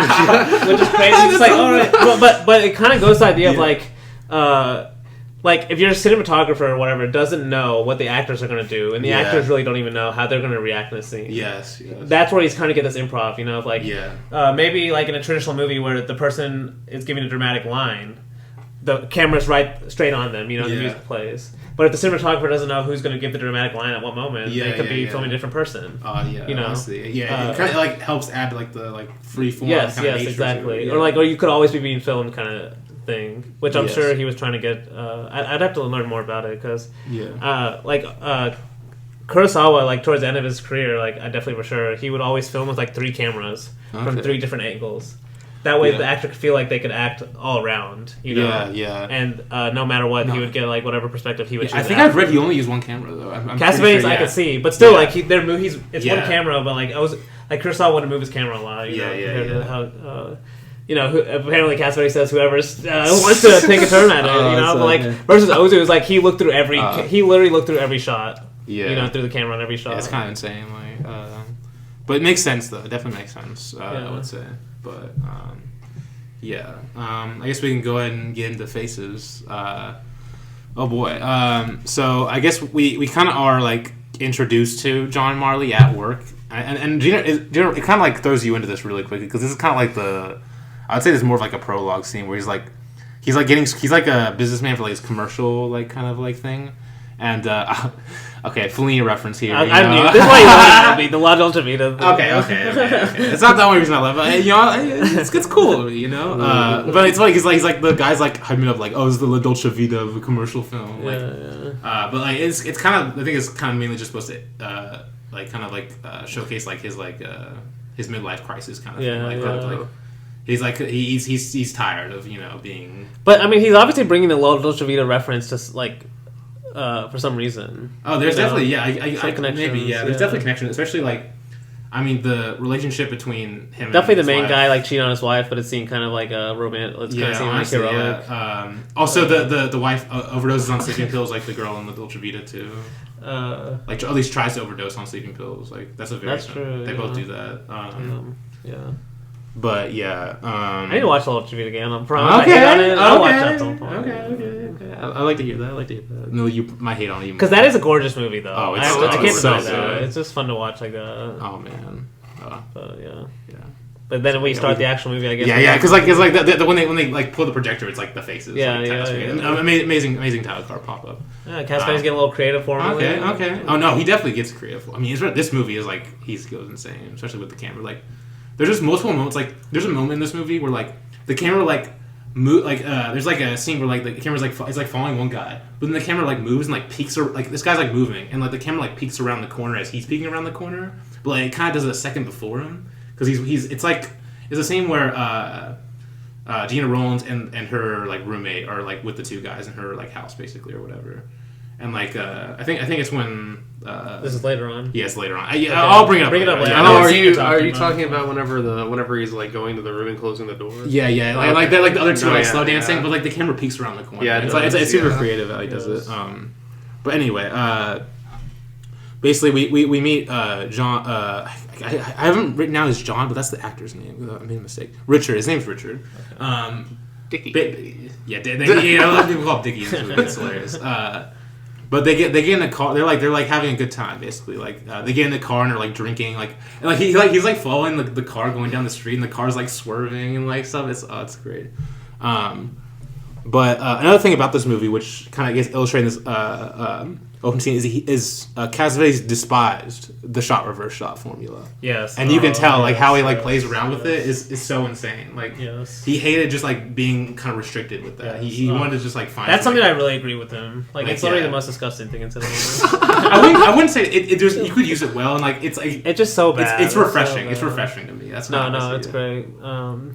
Because I was watching the Department. I think it might have been the Fury actually, or it was maybe I watched the Obsession today. But either way, like you can tell Department different scenes is also trying to get around that. Like there's like this one scene where he's like filming a dialogue with two people sitting side by side. Yeah. And he's just like going back and forth like a metronome, like while they're talking. You know? Like damn, okay. But like Cassavetes is kind of like that. Like so if he's going to pan. Yeah. Mostly because you said if he's only filming with one camera, like.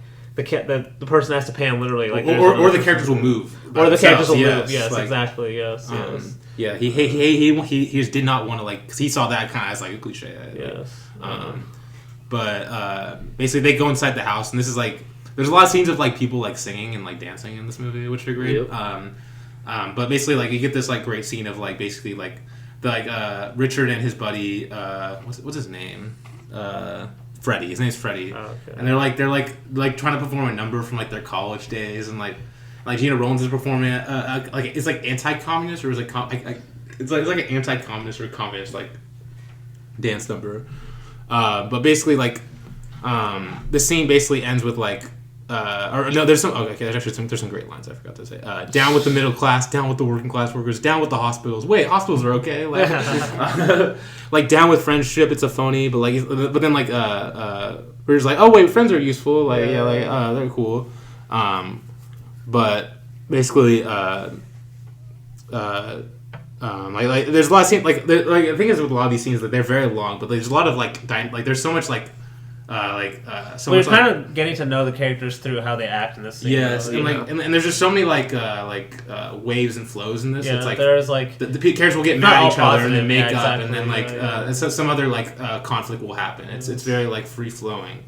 And there's that's a big thing about Cassavetes. Like he hated he wanted you to kind of like feel off balance. Like he didn't want to the reason why like sometimes his movies might feel longer is that he's not trying to get to like a certain like plot melodramatic like plot beat. I would say he doesn't want to do that. He wants to like constantly have you on edge. Like you never know what's going to happen next.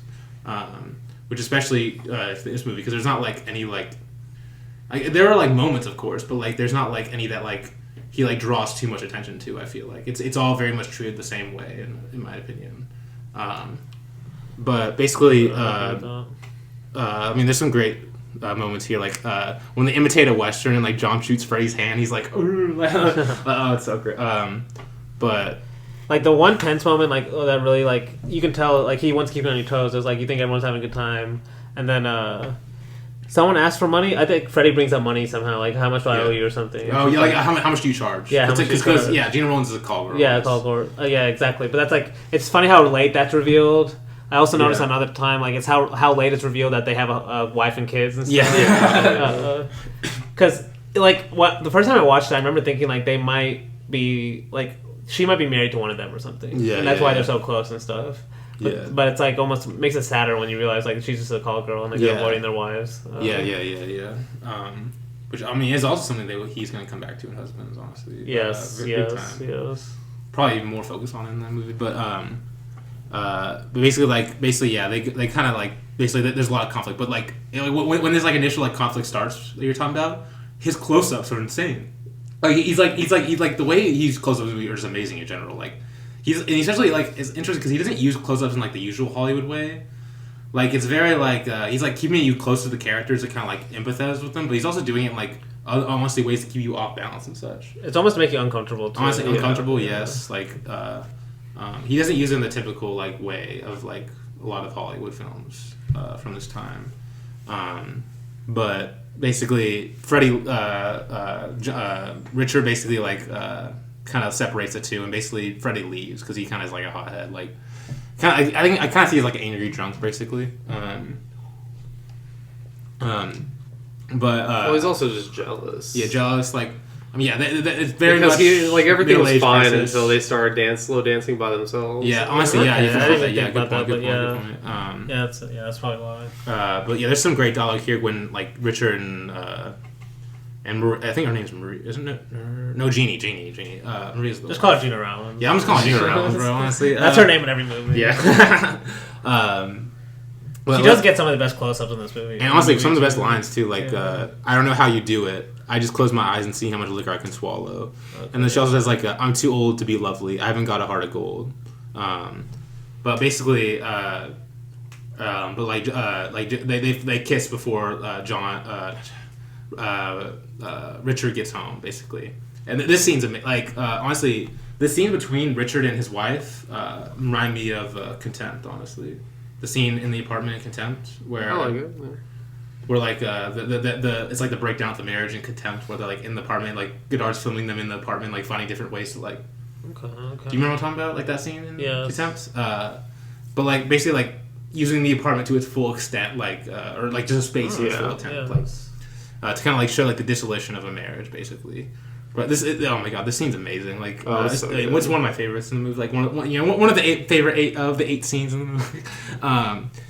But basically, he gets home and Maria's on the phone, and the way like Richard like is like, hold on, I want to talk to you. But like he takes the phone and starts talking to the person. Like basically gets her the person on the line to like be cool with him, like hang it up. Yeah. It's so great. Like this is like. If he was a good guy, you would open with the scene in the movie. Yeah. But the fact that we've got almost like the prequel, it makes it like a little more sinister. Honestly, yeah. But like, there's some great lines. There's so many great lines. Like the Bergman one is obviously. Okay, I'm about to get to it because there's some other ones before that. Like, well, I feel very bitchy too. That makes two of us. Like, your sense of humor is going to destroy our marriage someday. Like, you're such a conformist. But then, the obviously, classic line, Dickie, why don't you take me to a movie, okay? And he's like, why don't somebody fill these 2 boxes? You smoke too much. There's a Bergman film in the neighborhood. I don't feel like getting depressed tonight. Which is so funny because like I wonder if he's like taking a dig at Bergman. Well, honestly, I was like, it's kind of funny because it's like in my notes I put like that's how a lot of people think of foreign films too. It's like the Bergman kind of depressing nature. At least how you think like the Seven Seal or something. Yeah. Or even Persona, which like. There were some shots in this that reminded me of Persona. Oh, kind of like the way he's filming faces and stuff. Yeah. Really. There's some like profile shots where like the profile shots. That's like the Bergman process. But honestly, you bring it up, and they bring it up in the movie La Dolce Vita. It's like, especially with that opening scene, kind of reminds me of like a La Dolce Vita scene.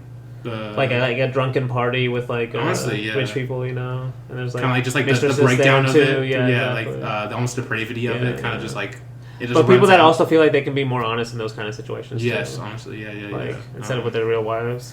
Yes. Which the parties in Dolce Vita. Okay, I don't want to get carried away with Dolce Vita. You're kind of selling me on it. Okay. But basically, like, she also says afterwards, but you always love foreign film. Yeah.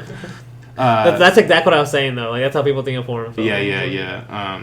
But it's also funny because like, imagine if it was a dig, but then like. like a few, like 6 years later, he makes a woman under the influence, which is like a very depressing movie. Actually, it's not like completely depressing, but it's a tough watch, which we'll get to. All right. Amazing movie, by the way. Basically, like they start to argue. Like he wants cigarettes, you know. And Blake, you probably empathize with him in this moment, you know. No, if someone else is smoking all, it's annoying as hell. I was like, you're always hungry. That's because I always come home at dinner time, you know. Like, but it's like they're arguing, but then they're like kind of play fight, and they go back to arguing. It's a very like hot and cold, which I love so much. Yeah. Like you can't tell how close they are. Yeah, Like, they're very much dancing around. Like, I mean, it all basically started because on the phone call, like, she was on the phone with Freddie's wife, right? And she was basically telling her like Freddie's thing. Cheating. Yeah. Okay. Or something like that. Well, that's what they're about to talk about. Yeah. But that's basically. Well, is he cheating? Well, I mean, well, we know he's cheating, but she does. But based on this story, she does Freddie in his dreams. Yeah. He's talking in his sleep. So that's when they have this conversation. Is he cheating, or is that just like normal? Like she's like, I don't like Freddie more. He cheats on his wife. Yeah. Well, it's because like she says something like a woman always knows or something, or she can tell. Yeah. Okay. Which is like kind of like what starts. I feel like or not like what starts it because they're already in not a great marriage, but. Yeah. Maybe that's whenever it starts. Like they actually start. Yeah, that's when they actually start playing because he's like, think about all the stuff Freddie's given his kids. Like they have a car, they go to college, all this stuff, and then she's like, but from a woman's point of view, and he's like, that's when he like blows up basically. He's like, I don't really care. Well, he's like maybe whenever you guys get all the cars, get all the jobs, get all the everything. And then we can sit at home doing nothing or whatever. Very men's right kind of. Men's right activist kind of ran right there. Yeah, because she says something like, "Oh, am I emasculating you?" And then she's like, "What is little boy like? Is a little boy losing his virility or something like that?" Yeah, because she's also like digging him really. But this is what I'm saying. Like where people like if like this kind of relationships where they feel like they can't be honest with their wives. Like you read that Cassavetes quote at the beginning about this like.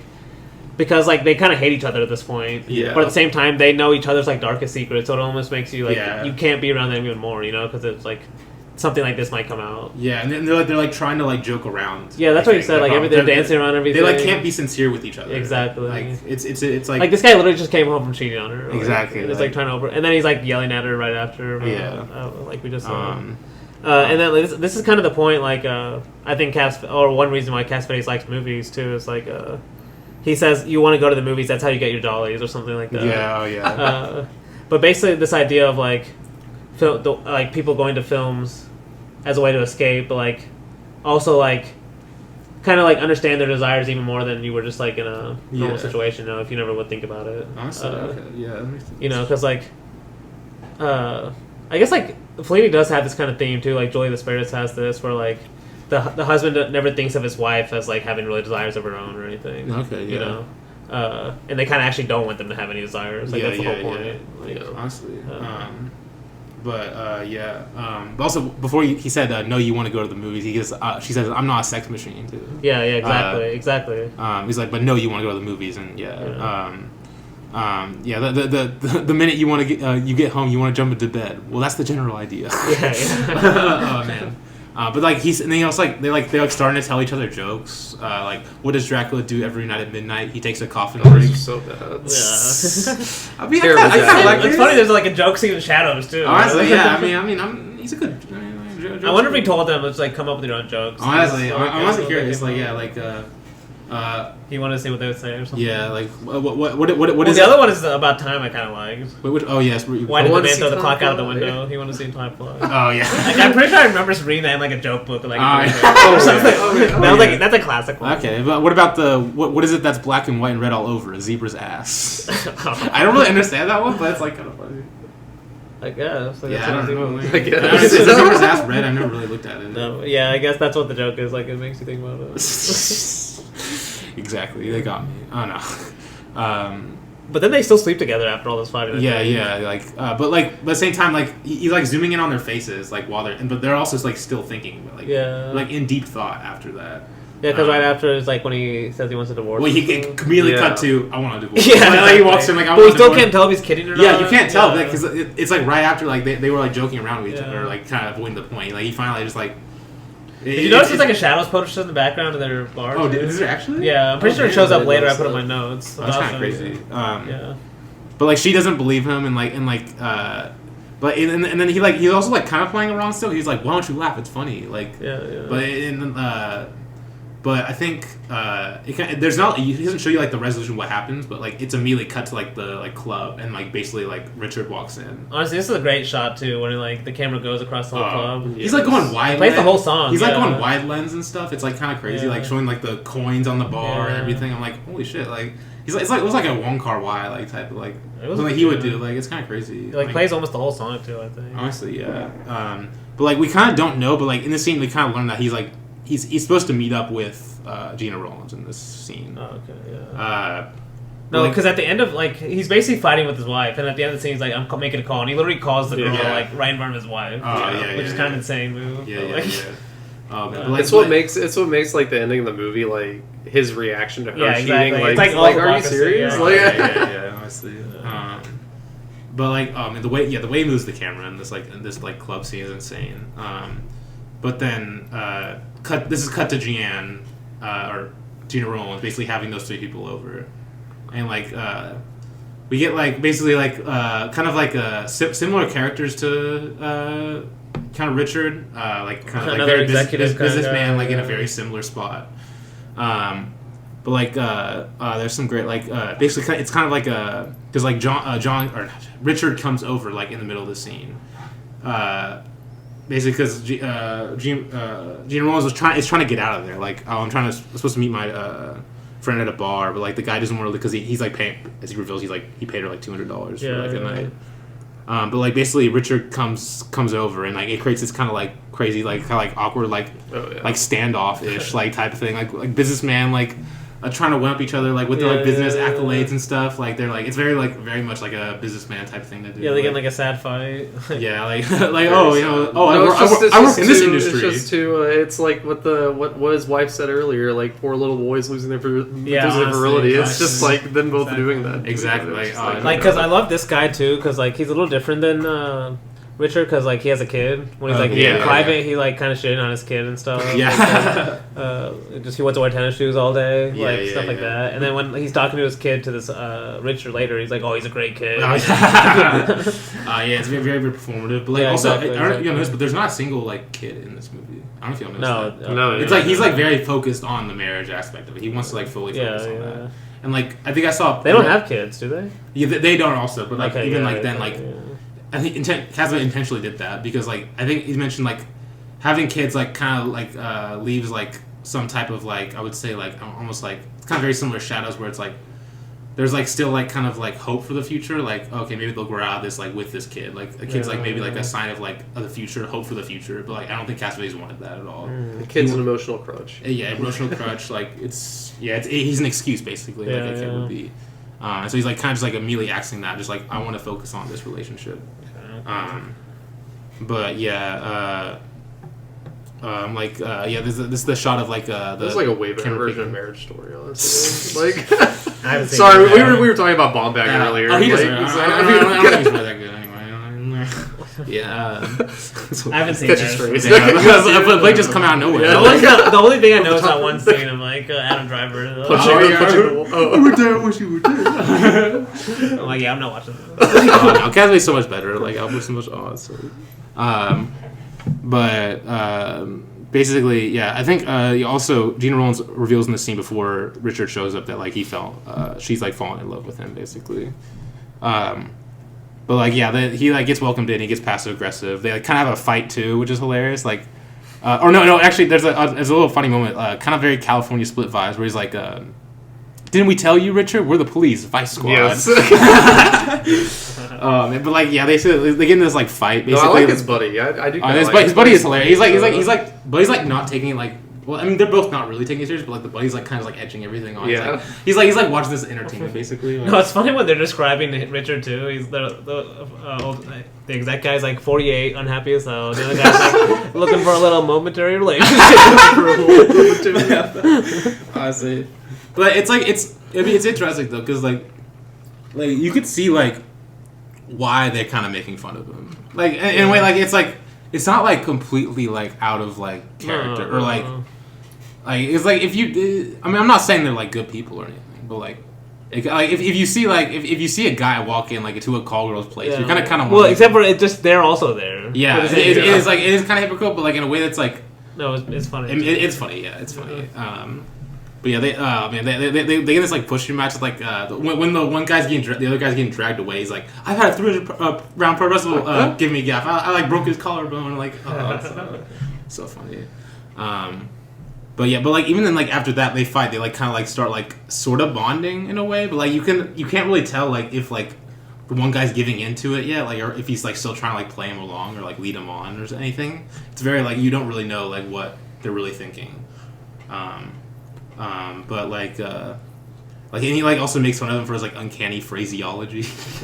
The way he said that's great. But yeah, I think they talk about friendship too. Like friends don't get sick. Like what's the definition of serious? The definition of serious, blah blah blah blah. Like kind of like it's like kind of like it seemed like words like do words really even mean anything? Does serious like in a that's relationship after the anything? other two guys leave. Is it okay? I didn't have my notes whether they moved them up. Right after the other two guys leave, they they keep talking by themselves. Because it's like during this conversation, after they say like the friends aren't serious and stuff. Yeah. This reminded me of McCabe and Mrs. Miller, where he says, "I don't want a bath, no bath." Yeah. Oh yeah, I was gonna say yeah. Like you think I'm one of those gross businessmen? Like he's like trying to like still like kind of like save his reputation. Yeah. I guess just like in her eyes in a way. Yeah. Which like she's like kind of this illusion for him. I think I brought it up, but like especially like kind of now that they're actually alone together, which like it's like in this movie it like for both these relationships, like the guy Richard and Gina Rollins and Maria and Chet, they're like they have to work so hard to get alone with each other. It's like when they finally get to it, it's like is it even worth it at this point? That's a big like part of the movie as well, like part of like the dynamics of it. But I think the scenes end really as well. You talk too much. You're a son of a bitch. You know that. Why? Because you get to me. No one ever gets to me. But then cut to Maria, which I guess this is what you found like kind of jarring. I guess. You weren't expecting like for her perspective. No, I wasn't expecting at all. So. I kind of like it though. No, I like it. It's a great contrast. I liked it, so. Especially because also we get Chet, Yes. I love Chet. Yeah. I mean, I love Seymour Cassell. He spent a long time watching him dance. Her watching him dance. Honestly, yeah. And like he's Seymour Cassell's a Cassavetes regular. He's gonna be a Cassavetes regular, so he's great in like every movie. But basically, basically she's a there's not I think there's really not really any dialogue in the scene really. If I'm not mistaken, there might be. Not really. Like we don't hear it anyway when they're like. Yeah, but like basically it kind of definitely just cuts to like her arriving home and she's like turning on all the lights. It's him with four of them. Yeah, but like the thing is like when you initially cuts to the scene, you don't think she like come back with the people because she's like enters the house, she's like turning on the lights, but then she opens the door and they all kind of come in the other way. Yeah. Which he kind of brings this full circle at the end of this thing, which I'll talk about. But kind of her turning on the lights, but. Like basically it's kind of like this after party, like honestly La Dolce Vita-esque as well, like kind of the after party, like kind of like the cadence, like illusions, like these like basically these four like married women like trying to like kind of capture their youth, and basically like they bring home Chet, who's this like young hotshot playboy. It's also so funny. Seymour Cassell's like 30, but he's supposed to be like 20 years old. Yeah, he's 23 or something. I'm pretty sure he was like 30 because he does not look like a 20-year-old. No, he does not look. But I can see it. I mean, it doesn't. You've seen those pictures of like people posting exactly. NBA players from 1970s. And like this guy was 25. He's like bald. Like, have you seen the picture of Myles Garrett in high school? Okay, Myles Garrett. He's like Hulk, honestly. But anyway, but like they're like basically it's kind of like this like scene of basically like them like Maria like it's like this scene of like they want to keep the party going. Maria doesn't really want to do so, and like they're kind of like they're meeting. They're like kind of getting introduced to Chet, and like I think one of the girls says to Chet, "You're definitely an individual type. You don't succumb to the atmosphere." And they're like asking him like what drew you to us, like. And he said you were all sitting there like you were going to break into tears. Yeah. But this is what I was saying, like that kind of Jesus like motto of love, basically, where he says that. I'm sure you have the quote too. Oh yeah. Because I can see this is maybe like where Cassavetes getting his theme out, like. like kind of like maybe how he feels about life, maybe where he says, "Now if I see someone trying to join in and not knowing how, I myself know how, and I always make it a point to know how with anybody, then I say, go on over, man. You know, kind of like Jesus did, help thy neighbor." Yeah, kind of like Christ said, love it. Yeah. But because there's kind of something that's like kind of something improvisational about that, right? Like being able to talk to any kind of person. Honestly, you know? Because you don't know like what's going to come out of a conversation with somebody you've never known or met or anything. Yeah, honestly. Yeah, so that's why I was because like, and the way he's saying it too is like this guy like you can tell he loves his face because like he's just like instantly likable, you know, just from his like smile. Oh yeah. Which I would love if the guy came up to me, you know. Yeah, honestly, I also forgot to mention Richard's face is insane. Oh, it is. Like the details in his face, like the wrinkle. It's like it's so striking. It's like so striking. So it matches the grain really well. Oh, the grain. Oh man, which also the lighting in this movie. Because I guess I'm pretty sure this is right. They shot it in 16 millimeter. Yeah, but then they had to blow it up. Yeah. To 35 millimeter, which is why it's so grainy. And also, they basically because of like because like I don't think he rehearsed like he like blocked his actors at all. So like they had to light the whole set, like every single part of the set. Yeah. Like they couldn't like specifically light the certain. That goes to where the actors can go anywhere, and the cameraman can also shoot it really adds to it, as we said. But and kind of like and he also said like after the love thy neighbor line, he says like it could have been Gandhi, it could have been Buddha, it could have been your mama. Like, why is that? Yeah, honestly. No, then he says, what difference does it make who said it? Which I kind of love too, because it's like you point out like how he films like bodies really well, or just like how people act, like which is what he says is important, right? How people act. Yeah, and like gestures, literally, like, you know, how people act versus what people say. Yeah.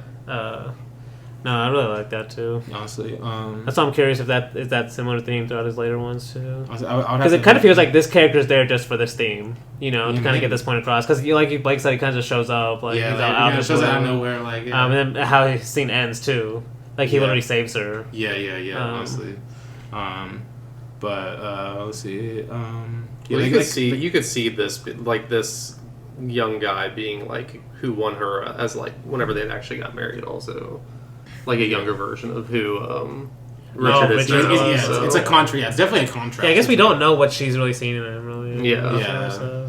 But we do get this like kind of like as like because like I think like kind of like one by one they kind of leave the scene, but like there's this like one girl there that's like very. You can tell she's the older one. Yeah, very desperate. Like it's definitely. Honestly really sad. Honestly, it is like really sad. Like she's trying to like just like cling on to like this illusion, as I was saying like with the other like.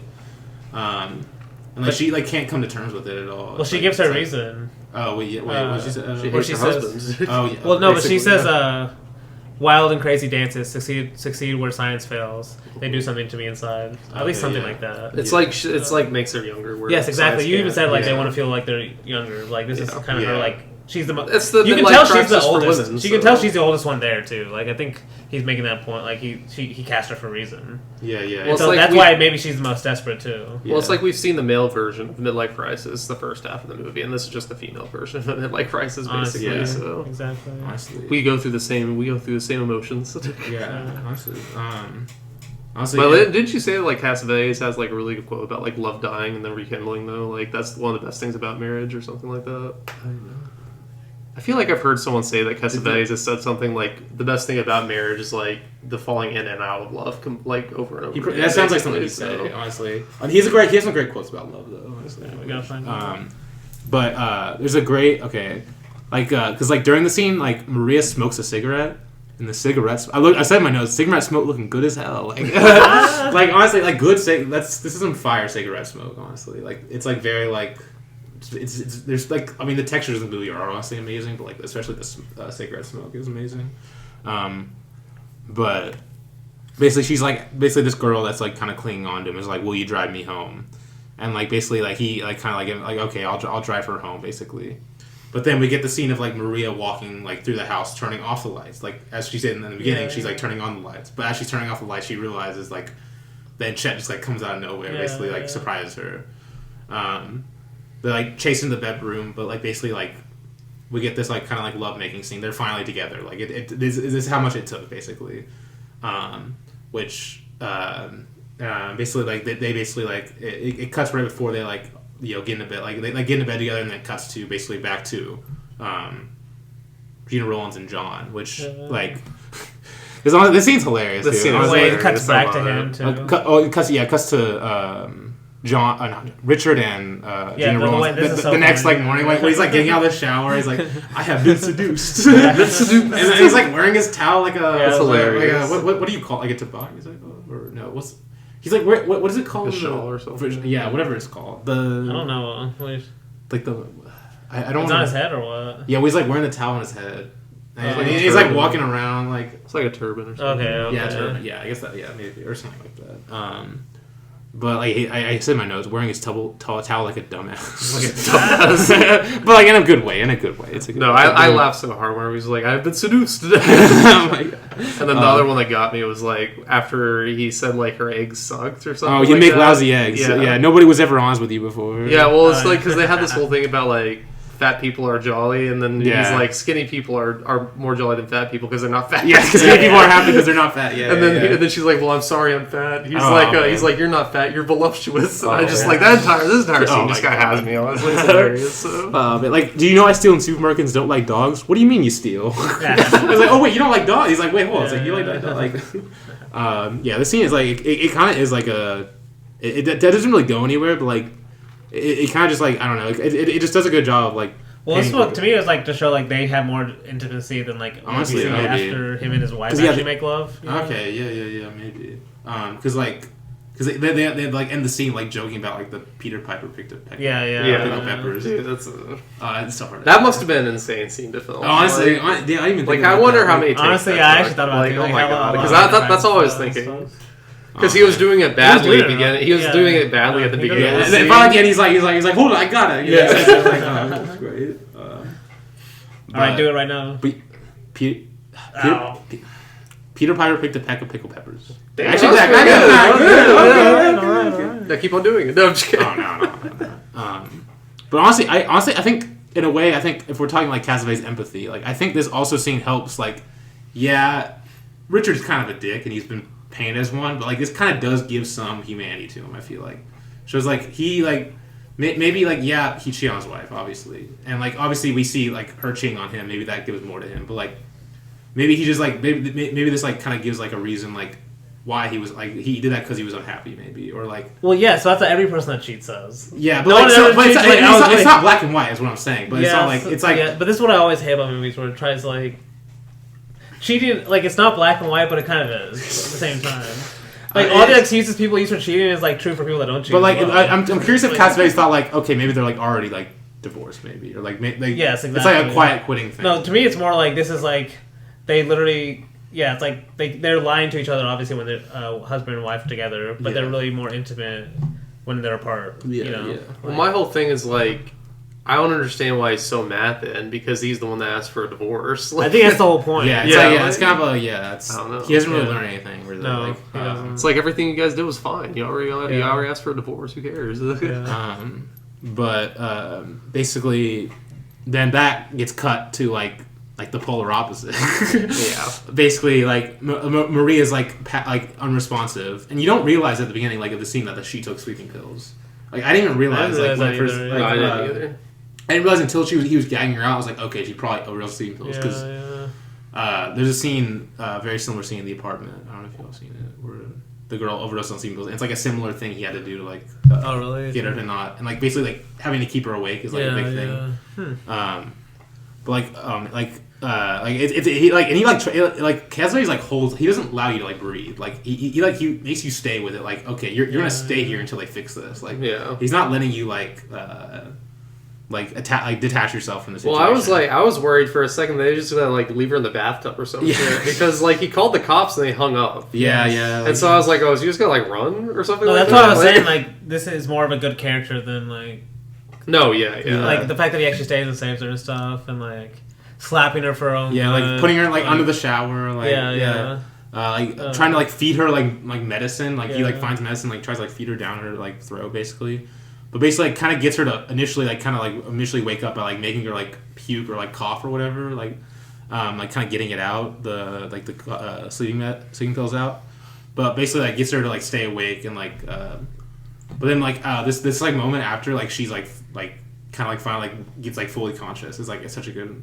It's Because like it's like out of focus, a lot of out of focus shots. Yeah, and she has like her shaky, makeup's like that. She's like smoking a cigarette. It's like her face in the scenes like. I realize I'm pretty sure he uses like out of focus shots whenever she's looking around first. Like, okay, yeah, she's kind of hazy, and then it slowly comes into focus. Yeah, like there's like but like the dialogue in the scene's so good. Like, come on, cry now, that's life, honey. Tears of happiness, like, and then you know, like I like you. I caused you a lot of pain and grief. I almost killed you. Nobody has time to be vulnerable to each other. It's absolutely ludicrous how mechanical a person can be. Like, yeah, I like that one.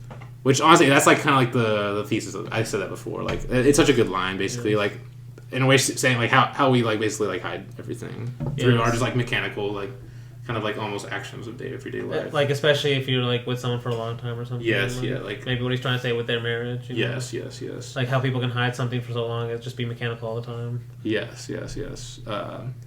And also, like, actually, there's a movie we reviewed on the podcast that has a kind of a similar line that made me remind. I don't know if y'all caught up on it.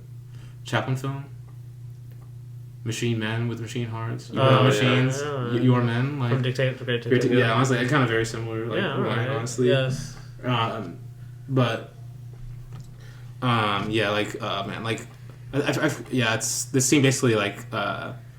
I think after the scene, like he cuts to like basically like Richard walking into the house, and basically it's such a cool scene because like he walks into the room and like he's not there, but you see the window open. The way he's singing too, like he's like singing when he's walking in and stuff. Yeah, he's like so happy. Yeah, like because he was with his true lover. Yeah. But of course he's about like to lie about it and stuff. Yeah.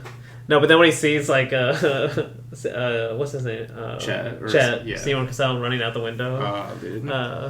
Honestly, she gives it away. Because watching this twice, if she would just nod towards the window, watching him run out, he probably could have got away. Honestly, yeah. Because like she's like looking towards the window, and then he walks up. He looks at her, and then she looks back, and then that's when like there's someone at the window. Oh man, which the physicality of all these scenes are amazing. I don't know if I mentioned that. Like, he like jumps right from the ceiling. He jumps from the roof, dude. Yeah, he's like insane. Like and he keeps running. But like the way they move around too, is just like so good. But especially, but then this last scene is like, it's really just like kind of a full circle thing where it's like, yeah, they haven't learned anything, but like, because especially him, because he's like this is where he's like being a hypocrite. He's like, I thought you had problems. That's something. That's wonderful. The noble adulteress. Noble adulteress, Because like that's basically him too. Oh yeah. But it's also a very one-sided thing too. She's not really saying much back to him. I don't think. Especially since he doesn't know what actually happened. Like the fact that she almost died. Yeah. And that's like that was her savior. Well, right no, away. he takes like because he was like, oh, did you guys have sex in the kitchen or some shit? Yeah, it was like just it was whenever he went to go get the medicine. And like he's even being more hypocritical when he says like, you get laid once and everything's solved. Get all the soldiers in Vietnam laid and all the violence in the Middle East is solved. Even though like that describes him more. Like, I know exactly. Like, it's like very like he was happy right after he got laid. He's like coming home he kind of like escaped himself. Yeah, honestly. exactly. But like man, but like the ending is so good because like he's like, I hate my life. I just don't love you. She finally says like, I just don't love you. And then we get this final shot, like them on the stairs, like she's at the top, he's at the bottom, and he's like, "Throw me a cigarette, please." They both smoke the cigarettes, and then I love the dynamics of the scene because he walks upstairs past her, she walks up with him, he comes back down, sits at the bottom, and then she comes back down and tries to get past. Wants to get past him. He has his legs like blocking the stairs, and then like he lets her go through. He walks up, into frame, just like it's like. So you think they're done? I think it's just like it's honestly I think it's kind of just like they're back to like their normal ways. Like that's kind of how I see it, honestly. Like like they're like they're still kind of dancing around the point, like kind of how they're like dancing around each other at that scene. Like it's like kind of supposed to represent like kind of how they were at the beginning, like how they were moving around the beginning. Like they're kind of just like they don't want to talk about their real problems like that. Like, they did, but like they couldn't like. If they would, they would talk about it on those steps, maybe. Exactly. Yeah. Like it's just avoiding their problems even longer, and it's just a very like affecting scene, especially the final shot of like, and the fact that he just like holds on so long, like he doesn't like, he like steps back and then like basically like ends on that shot of the staircase like empty basically. But yeah. Yeah, great last shot. Amazing. Also, they both cough after after they smoke the cigarettes like at the same time. It's really funny. But yeah, great cigarette scenes in this movie. Yeah, it gets the Blake approval, like, stamp of approval. Yeah, that's good. That's good. But yeah, as Faces. Yeah, great film. So what are we doing next week? Next week we are getting into the 70s, which we'll spend quite a bit of time in. 3 episodes in the 70s. Oh shit, it's gonna be a lot in the 70s. Yeah, he was most active in the 70s. But basically, our next 2 films are Husbands and Minnie and Moskowitz, which are 2 very distinct movies in his catalog. I mean, they all kind of are in their own ways, but especially these 2. But yeah, next time hope to see you floating through the clouds.